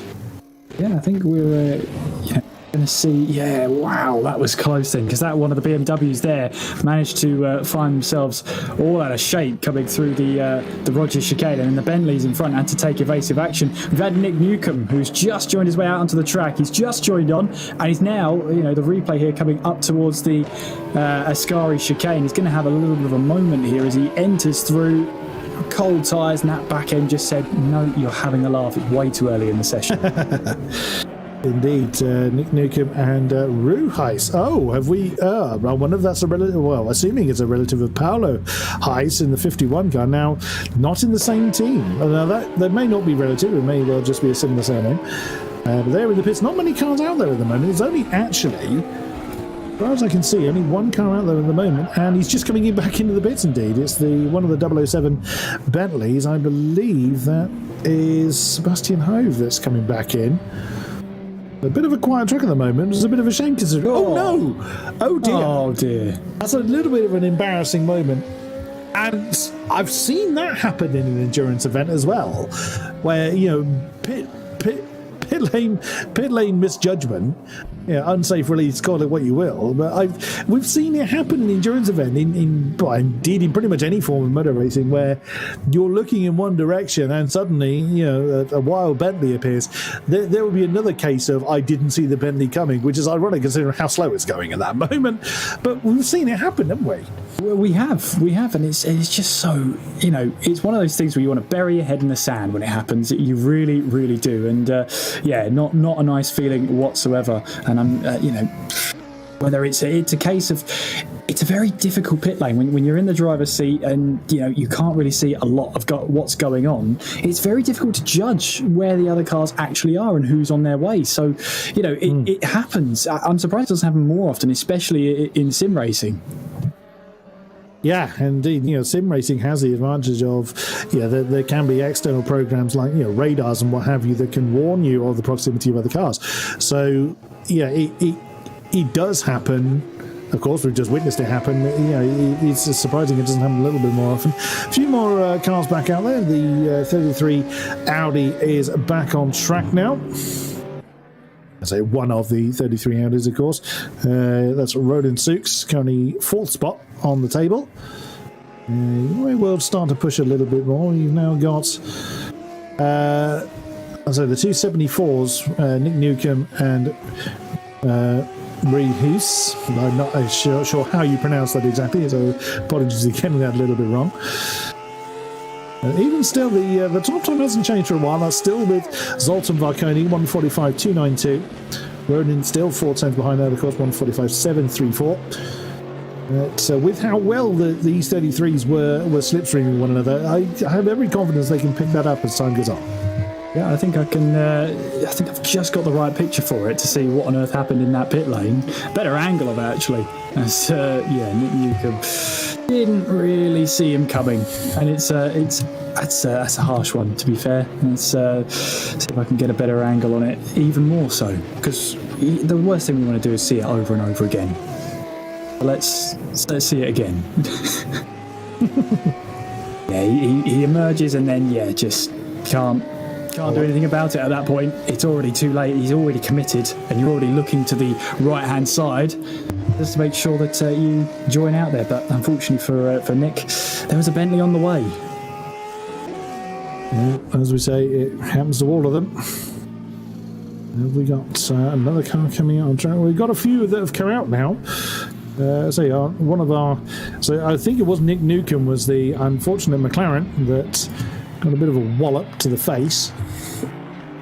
That's an interesting livery. We've got a lot of black, or a lot of darker colours on the field. The 74 Deuces Motorsport Club. Now that's the UK-US collaborate team. That's an interesting one as well, because if it's US-UK, that implies that you're spanning across different time zones, which is something you don't normally get in real racing. You're normally racing in the same time zone. But when it comes to sim racing, you could be racing with someone who's in America, and in that sense, you're going to have to battle with time zones as well. Well, that must make practicing rather awkward. And that McLaren has found itself, guess what, in amongst the Bentley boys again. So Yeah, so he's subjecting himself to the same kind of intimidation that everyone else seems to have gone through. Already on board with Nicholas at the moment, coming down to the Rettifidio. Again, those Bentley boys always seem to be together. They're getting a lot of practice in, just that close quarters racing. Looks like the weather's beginning to turn. That'll be interesting for them as well. They have inclement weather to deal with. I did see there might have been a bit of fog on the horizon, but that remains to be seen. I do wonder if the weather's going to change that much over the next sort of 40 minutes or so, but, what remains to be seen. Fog can be very difficult, as you might think the fog isn't too bad from a spectator standpoint, but generally when you're in the driver's seat it looks a lot worse, and those little markers that you rely on, this particular braking board or that particular, I don't know, patch of grass or a mark on the wall, you suddenly can't see it as early as you're used to seeing it, so you're suddenly in a position of having to guess much more what's going on. I think it's more darkness descending, so we're going to get some we've got going on.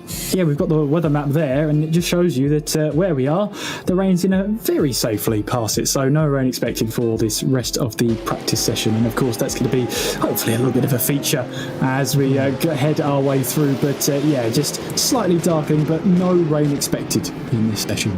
That's a good sign, at least. It means for the drivers they get a very consistent track all the way through. That may also be a bad thing. Who knows?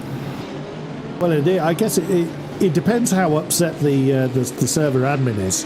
He could be very cruel and suddenly check out snow and ice. I don't think the Italians are used to snow and ice, not at Monza at least. In the high peaks of the mountain, sure, but I don't think that they're going to be expecting that. However, not a stone's throw away from the land sort of thing, They're not expecting the snow and ice there. I would hazard a guess to say. It'll be slightly inconvenient, I dare say. Slightly. Very slightly. Maybe they could break out ski-doos and get those out instead. But that McLaren looked a little slidey coming out of Desmo 2. He's catching up to the 717 Corvette, or indeed one of them. So that's one of the Unison squad. As far as I know, there's only one Duties Motorsport team. There's a couple of teams, as we mentioned, that they've got two entrants. So Vera Satellite Racing, we've seen the 65 McLaren out there earlier. Haven't seen it for a while. Unison, as mentioned, the 717 and 62 squads with the Corvette, as we can see in the bottom of the shot, and the McLaren. They're also running the McLaren. And GSR also have two representatives. I just seeing these 007 Bentleys go at it. They're teammates, remember? They are teammates. They're going to be sharing the same car from tomorrow. Has anyone told them that they're teammates? I wouldn't want to tell them right now, would you? Yeah, I don't want to be that. Can you imagine the Christian Horner leg shake going on? He'd be having an aneurysm, I think, at the moment. These guys are absolutely going at it, aren't they? I mean, fair enough. They're having their fun. I'm sure they've got a huge smile on their face, but they've got to remember that, bury the hatchet here if something goes wrong, because you've got to be a team for the rest of the weekend. Oh, dear. Well, one of them is just leaving the pit lane, and so he's going to rejoin his teammates now as the rest of the squad are just coming along. Let's have a look. Actually, four Bentleys have just left the pit lane. So, literally, half of the server at the moment is just full of Bentleys.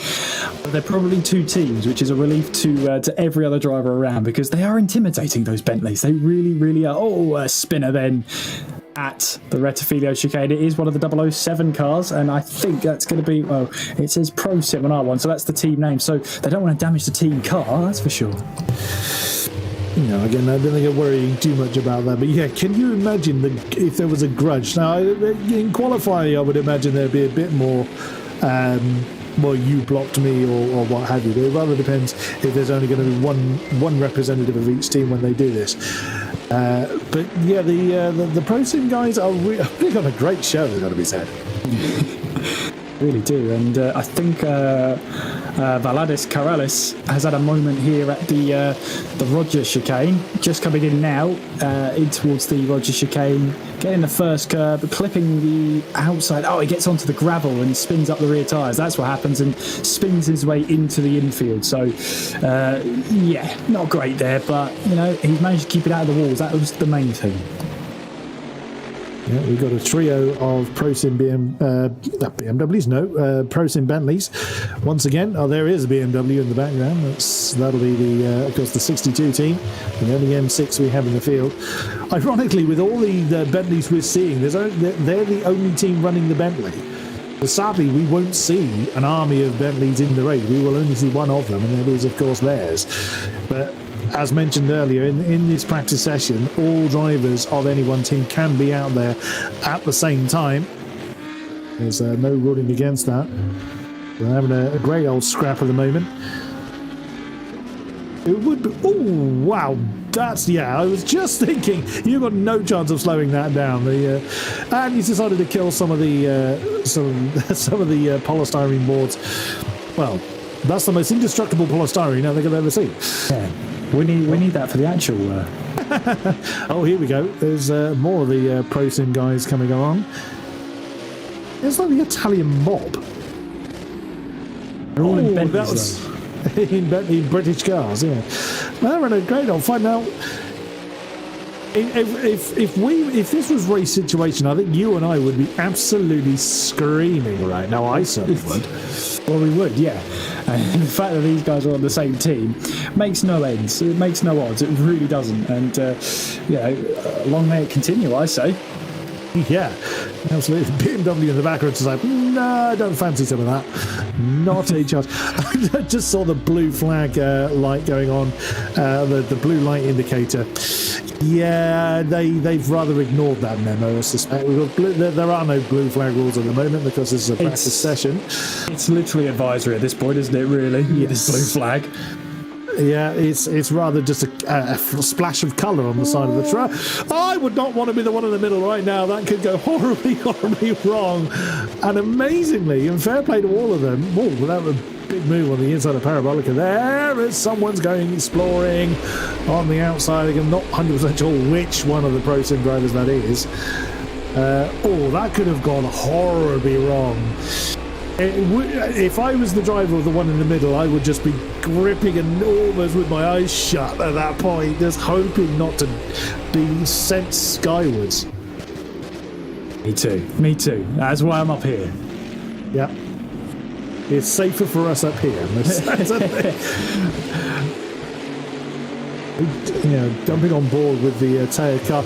So actually, in the cockpit view of the tail end car, you can see how much he's actually working.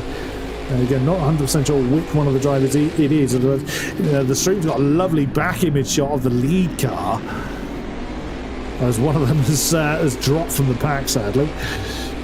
It's just one of those where, the second place car in this train falls back, another one just takes its place, and the train resumes. Yeah. It's just one of those where I think it's a case of just sort of traffic management at this point. And in fairness, we're not seeing a lot of, bumps and scrapes. They're not getting it wrong. They're doing a brilliant job of practicing this exact maneuver. Now, we're on board with what's currently the third car on the train. Is he going to try and... Oh, I wouldn't, and he did. Yeah, that's why you don't really try and move into... Oh, wow. Bravo, sir. Great acrobatics. I mean, the Olympics are on, so maybe that was an entrant for the Danish team there. There's a great example of why you don't go. There's a great example of why you don't go three wide into Ascari. I mean, that was a really late committal. So I mean, it was late, but I have to say, it's just never his corner, was it? The running car behind. So has to be a little bit more convincing about realising when the door is closing and realise when you're not going to make that move happen. Lesson learned. Lesson learned, yes. Press escape and we do it all again. So that's it. It may well be entertaining to see, but not a race tactic. Currently looking at Carlos Basto for the 51 Ramada squad. That's that sort of Castrol-esque liveried Audi. We saw the Audis at the top of the tree earlier on. I think they're still at the top of the tree at the moment. Well, that's the 14 Aston Martin, already ahead of them. The only Aston Martin team.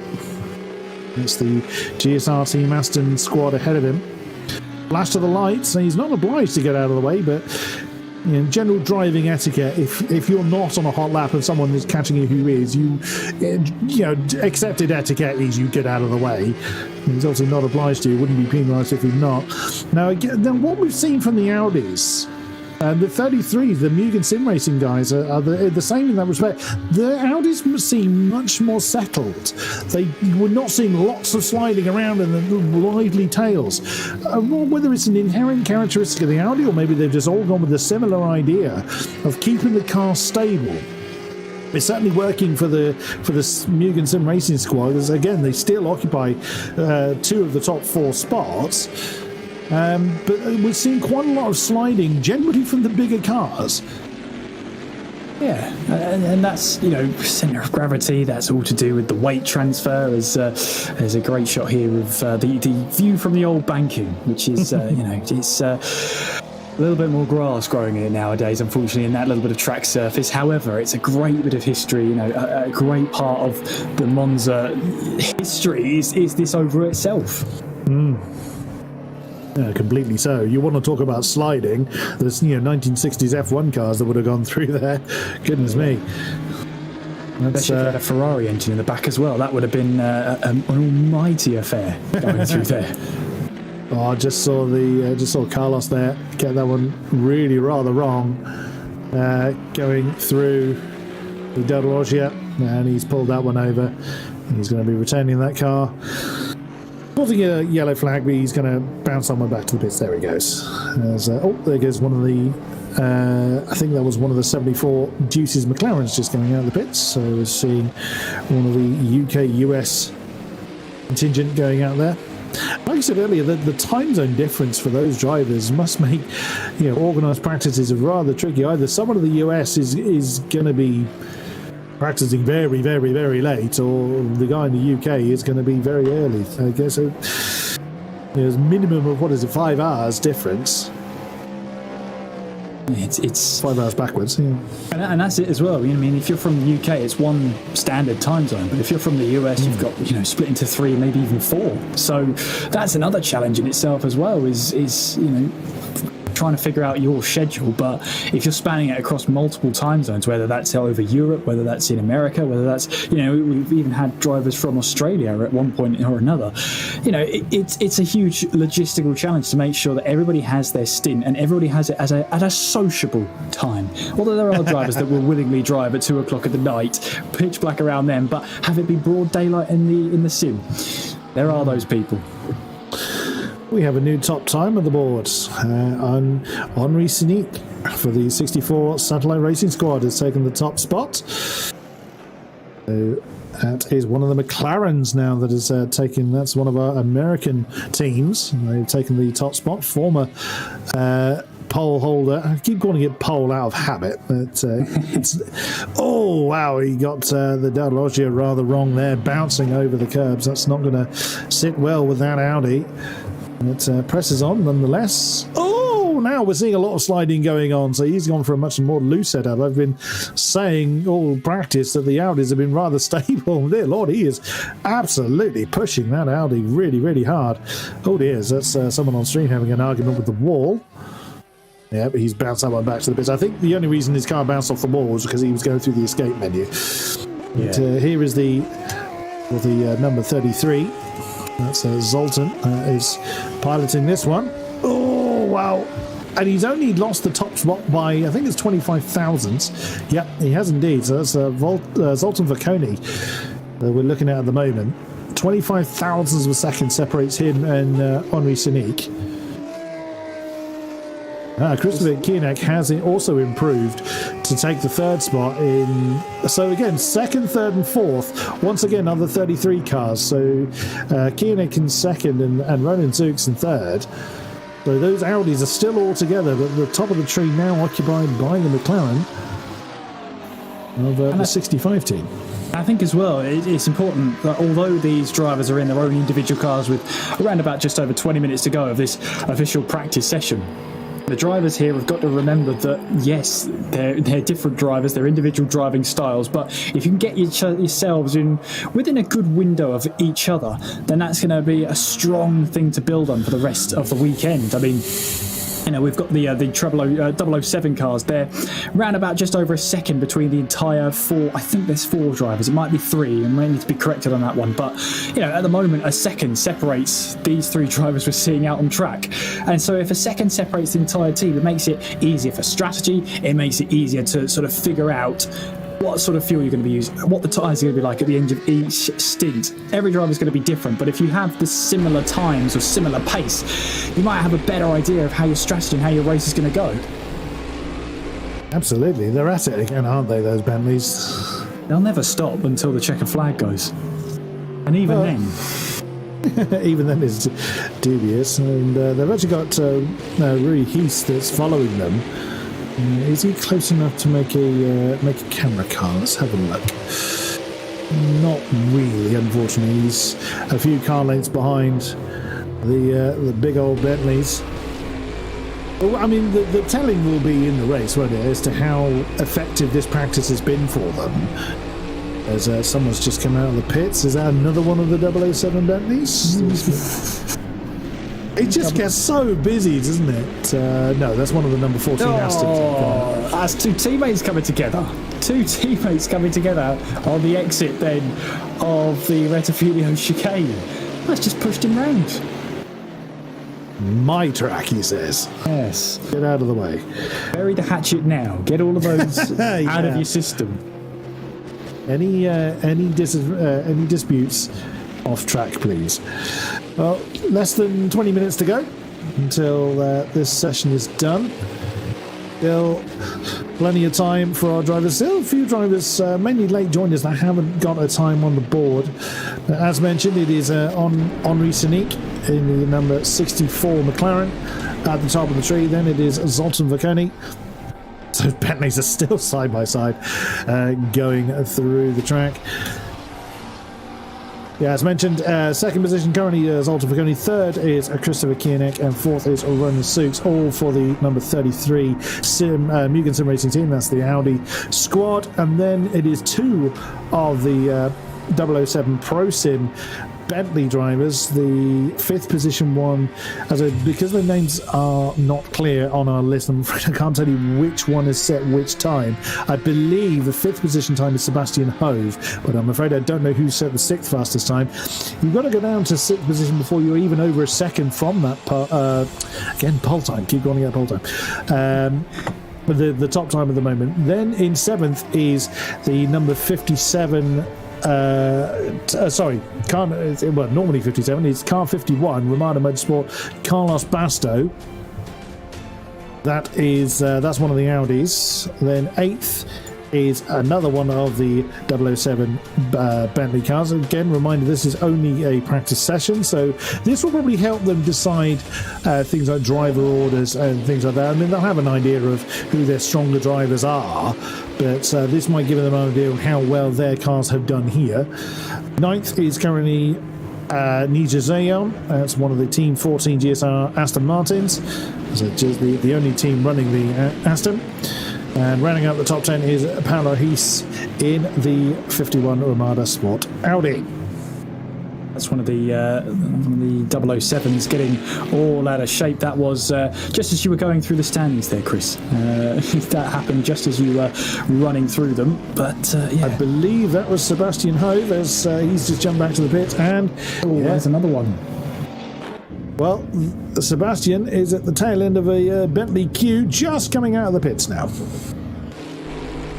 Lots of mistakes happening at the moment. You know, it's good to get them and iron them out of the system. Make sure, you know, if you're going to make a mistake, make it in this practice session. But there's still quite a few of them. You know, ironing out those little errors and whatnot is standard stuff. But yeah, I guess this is what happens when you're just so close to the limit that, you know, if you step over the limit just by a little bit, you can see Monza bites back. Especially if you've got an army of Bentleys around the place. And again, they're straight out of the pits and straight into arguing over apexes and tarmacs. This is great fun to us to watch. Of course, we won't see this come race time because they're all for the same team. So we're not going to see these Bentleys have an argument with each other. They're the only team, as I've mentioned, running the Bentley in this event. Whoops, and that's a little bit wide for one of them. Come race time, we will be able to identify who's in the car a little bit easier than they are now. So the only one we can identify is Sebastian Hove. Not sure who the other, or who is in which car at the moment. You can also see just how steady that is our camera car, which is Sebastian Hove. There, you see what I mean? How suddenly he snaps the steering wheel to get the car into the apex and then just catches the tail on the way out. So the Bentleys are in general, certainly Sebastian Hove's Bentley, set up very much the loose way of doing things. We've talked about Suttons before. Oh, that's one of the 14 Astons. There again, it's just a sudden snap initially on turn-in to get the nose in and probably more to get the tail out.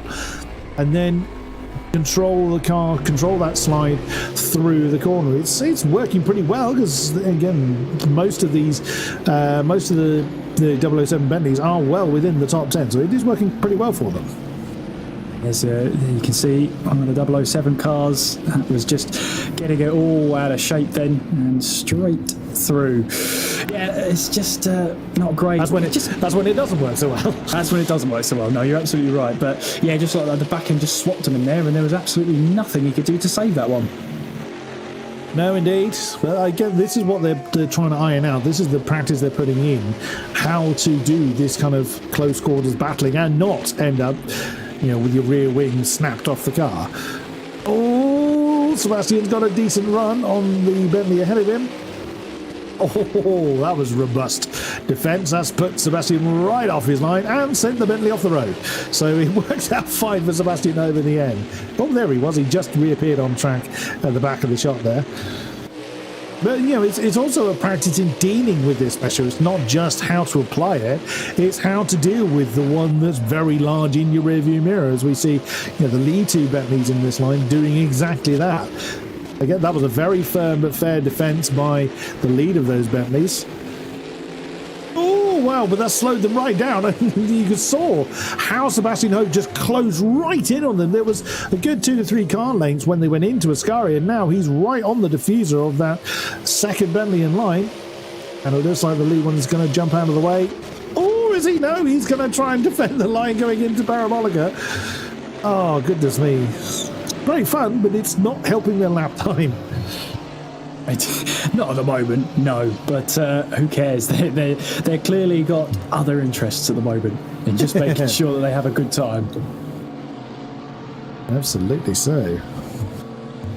The 2 different lines being taken there, one getting all over the curb just to make sure that they try and get as much through there as possible, and then another one, you know, just guiding the car through.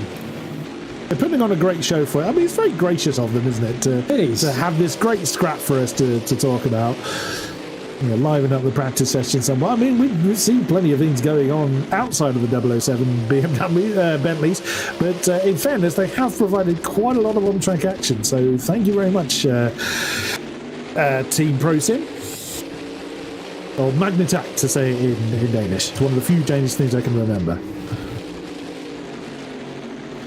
But the one Danish sentence I hammered into my head was "Undskyld, jeg er engelsk, jeg taler ikke baldansk," which anyone familiar with Danish will know. It means "I'm sorry, I'm English, I don't speak much Danish." So that's exactly why I learned that sentence. Oh, I like it. I don't really know much Danish, so maybe you could teach me. Maybe teach me that phrase. I'll master it by Saturday. Yeah, you'll have it by the time the checkered flag falls. I promise. Good man. I don't. They're still going at it, look. I mean, now the third one in the line is going for the inside line. Oh, flash of the lights from the one on the back.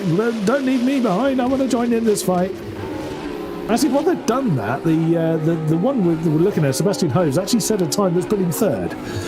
that's quite impressive. In amongst all this fighting, he's actually improved on his time. He's at 1:46.019. Wow, it's actually Henri Sinique has improved on his time with Kierneck in second now. So they're still finding time out there. Carolis having a moment here, got onto the gravel out of the first Lesmo, then in towards the second Lesmo, and again the back end swapped at him there, tried to then get the car back off the track and almost wheels himself into the wall. It's a really unfortunate one, but yeah, no rear wing on that car from now on. Well, I mean, he stopped the car with the help of the wall. Yeah, that's true. To do it. Well, that's Basto up into fourth position, so just a second off the top time. So, yeah, that top time really has been improved on since we were watching the Bentleys doing their dance. It's Carlos Basto, the lead Audi at the moment, in fourth spot. Oh, so he's bouncing over the curbs. Del Loggia picks up a bit of dust on the way out, so that's not the ideal line through there. Every time the camera changes, the first thing you hear is the roar of the Bentleys. You know, they're never far away, are they? And they're not. They're really not. And yeah, Carolis having a little bit of a spin on the entrance in towards Parabolica there. No rear wing on the car, so of course there's no rear downforce. That'll do it. So a little bit too much speed through there, unfortunately, and nothing to push the back of the car down. No, indeed. The Bentleys continue to have their squabble. Almost Basto come through the scurry there. You can again, you see how that Audi's unsettled. There's that long shot with the I would say two tribes that go to war, but it's the same team having that big old battle in the Bentleys. That's a battle of Britain in a very odd sense, of rather than for. And Carlos Basto is probably just looking at it thinking, yeah, you know what, you carry on. I'm just going to mind my own business back here. Does he improve on this time? He's a little bit wide coming out of Parabolica, so probably isn't going to improve on that time around. No, remains in fourth. Again, we don't know who's actually pushing for times here as practice is in its, I believe it's in its last 10 minutes. Oh, that's one of the Pro Sim Bentleys stranded in the middle of Rettifilio. If they're going to make a mistake, that's generally where we see it happen. And again, they're steaming towards that chicane. Oh, there's another one on the 8 of Evergrande. That's Morton, who's got it all wrong. How on earth did he keep that one out of the wall? I'm interested to see that one, that's for sure. But yeah, got it all out of shape coming through in towards the Curva Grande. He ran wide, got onto the grass, and there was absolutely no stopping it. He gets all out of shape, spinning round, pirouetting through the gravel, then picks up the speed when the car starts to go forward again, keeps it out of the barrier. I have to say, you know, and then kissing the wall at the end. I mean, he went through all of that wall on the outside of Curva Grande, and then kisses the Armco on the inside. Well done. Well done. So in amongst the remaining Bentleys is actually the number 14 Aston. Oh no! Oh dear, that went horribly wrong for the remaining Pro Sim Bentleys. There's one banzaied into the other. That's when slipstreaming goes horribly wrong, and there is one of the stranded Bentleys to the top of the shot there, as we see Carlos Bastos, if I can get that right, or Carlo Bastos, I should say, with the 14 Aston ahead of it. But yeah, that went very wrong very quickly, as Nija Zion is in the Aston that we were just looking at. Oh dear, that didn't go well. No, it didn't. And you see this. It was coming up towards Ascari here. And one Bentley gets ploughed into. Absolutely ploughed into. So, I don't know whether that was choreographed or not. He opted not to brake, or tried to use his teammate as a brake, more than likely. Yeah, probably more than likely.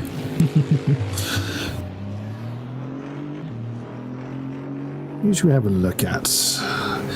And so Carlos Basto is right with Nija Zion. They're working their way up to Del Roggio. Now, as you can quite clearly see, not in the same team, not in the same car, so they're not going to be working together here. This will be interesting to see what Carlos does here. He's got the fourth fastest time on the board, as mentioned. Is he going to try and get past the Aston? Or was he just going to sit there and pick up a bit of slipstream? It's interesting as well. They're taking very different lines. Now, part of that will be just how the car deals with it, but driving styles and setups, of course, will be the rest of it. And that Audi looks like he was really kind of handling the slides quite well. The Aston looked a little nervous coming through. Actually, whilst we've been talking, Carlos Basto is actually now up to third. I just realised, watching the timer go across the top. Oh, that's a little bit too much curve there. I would imagine that lap has gone. Yeah, he's slowed down now. He's let the Audi through.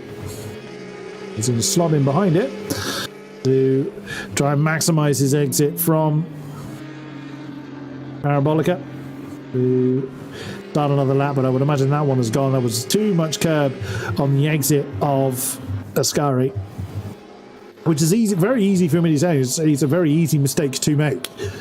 You want, like I said earlier, you want to be opening up that exit to keep the speed as high as you can all the way down the straight. The problem now for Nija is he's too close to the Audi. Oh, wow, that was close. Oh, that wasn't an invalid lap, it looks like. He's actually gone up in position now to 6th place, 147.082. Oh, we have a new entry in 5th, I just realised, one of the 23 McLarens. That's GSR. Now that's the other Greek squad. I think it's might be one of the first times we've seen the 23 team. Let me see if I can. Are they still on track? Let's have a look.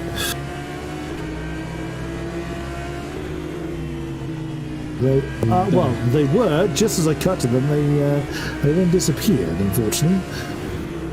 So, good on-board shot for Carlos Basto. Then he's got one of the vets behind him, making our way now through the Curva del Seraglio, then underneath the old banking. And obviously, this is a rare scenario. I can't believe I'm calling it that. A rare scenario where two teammates aren't battling out on track in a practice session. So grab the popcorn, because we've got a couple of minutes left of this one. And the Corvette, that a shape out of Ascari. That was a long time coming. Once you get the first part of Ascari wrong, it really, really does start to compound there. Very, very true. I found one of the 23 McLarens. There's a bit of a curious livery on this one. There's a very broad mixture of colour. He's yet to get a time on the board, so they've shown the session very, very, very late. It's still pressing on nonetheless. So this is the second of the GSR squads from Greece.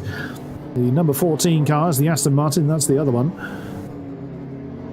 So this is, and again, apologies for the pronunciation. It's Nikos Papamichail. I'm sure that's not quite how you say it, but that's as close as I'm going to get.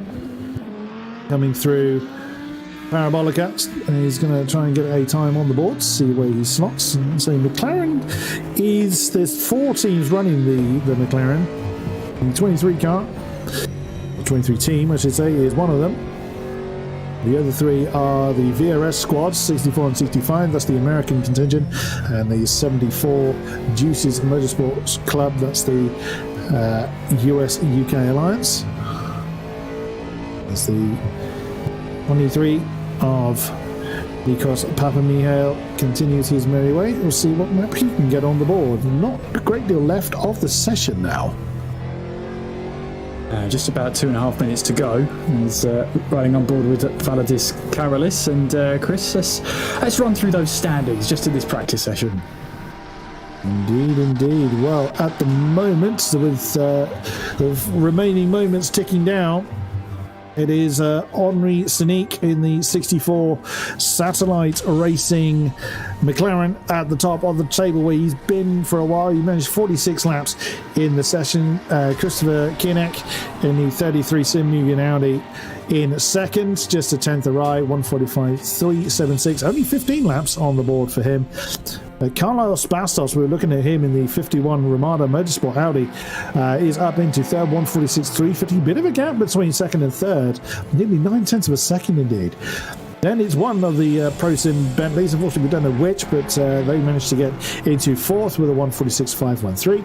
And fifth, with a very late charge there, was one of the 23 McLarens. That will be, that's not Papamichail, because he's about to set a time, so it must be Andras Rossivol And instead of time, the other one's about to come over the line. I'm just going to see where he comes. He actually slots into 7th, so we'll come to him shortly. Nija Zion in the number 14 GSR Team Aston in 6th position with a 47.082. And Nikos Papamichail, as mentioned, in 7th position with a time he's literally just set, as we've been talking about it, 147.115. Then just a few hundredths ahead of him is the second of the 007 Pro Sim Bentleys. In 9th is Paolo Hees in the 51 Ramada Motorsport Audi with 147.574. Valadis Corrales in 10th position in the Team 14 GSR Aston, 147.770. Nick Newcomb, we didn't see a lot of that 74 GT3 Motorsport McLaren, but he sent the 11th time of 147.770. Actually, exactly the same as Valadis Corrales, so to the same thousandths of a second. Nicely done. In 12th is Denis Inchenko, 148.203 in the 717 Unison Racing Corvette. And Rui Hees, we didn't see a lot of him either. Again, very late joining us to the session in the 74 GT3 Motorsport McLaren, 148.432. And then at the tail end of the field, the 14th time is also the 717 Unison Racing Corvette. That is, I'm just going to look up which of those drivers it is. It is, again, apologies for my pronunciation. That's Arturas Kamal with a 150.9. I think it's fair to say that probably isn't a particularly representative time. Still some cars out there on track, but the session is now drawing to a close. It is, and we've seen quite a bit of action all the way through, haven't we? And it's been great to see. You know, we've seen teammates battling all the way through. It's great to see. Yeah, absolutely we have. And does this not set the stage brilliantly well for qualifying tomorrow? Yeah, that's going to be brilliant to see. Very much looking forward to that. So this is going to draw the session to a close. The last few laps being completed by our competitors. Yeah, I think we're on for a great session. I think we are, and I can't wait to get started tomorrow, but we'll have to wait all that time to just go qualifying again. I can't wait. No, indeed. I think it might be a bit much to ask our competitors to do it now, because it's decently, it's a good 3-hour session they have to face, and they've just done a 3-hour session. So I think we'll leave them alone to recover from this one. And also, I think the Pro Sim boys need to figure out their pecking order. I think so. That's a good idea. Yes. Absolutely. So at the top of the tree, as mentioned. As mentioned, is Henri Sinic in the 64 Satellite Racing car. Can he redo it? That's going to be the big thing. The 33 Mugen Sim Racing Audi did hold the top of the tree for a while, but with the session now done and dusted, final improvements to be found. Actually, Nikos Papamichail did actually jump up to 5th in the death of the session with a 47.037, so right behind his teammate. So fair play to him for that last improvement. But we are going to wrap it up for now. Thank you very much to those that have been with us throughout the broadcast, and for those catching up post-event, a great pleasure to have you with us. Do join us same time tomorrow for the qualifying session, where our 11 teams will battle it out for that top spot. Thank you very much, Kieran McGinley, for joining me. It will be a day and night qualifying cycle as well, so the drivers will get to practice both ends of the daylight spectrum. So that is not going to be one to miss. Thank you very much, Kieran McGinley, for joining me in the box. Always a pleasure, sir. It's always a pleasure as well, Mr. Buxton, and I look forward to seeing you tomorrow as well. Thank you very much to Peter Malcolm in charge of the streams and cameras. We literally couldn't do it without you. And, of course, to our drivers for putting on a great show. And, wow, what a show they put on. Our production team, thank you kindly to them as well. And to all of our sponsors involved in the broadcast. We will see you same time tomorrow for the qualifying session. Don't go anywhere until then. Thank you very much, and good night.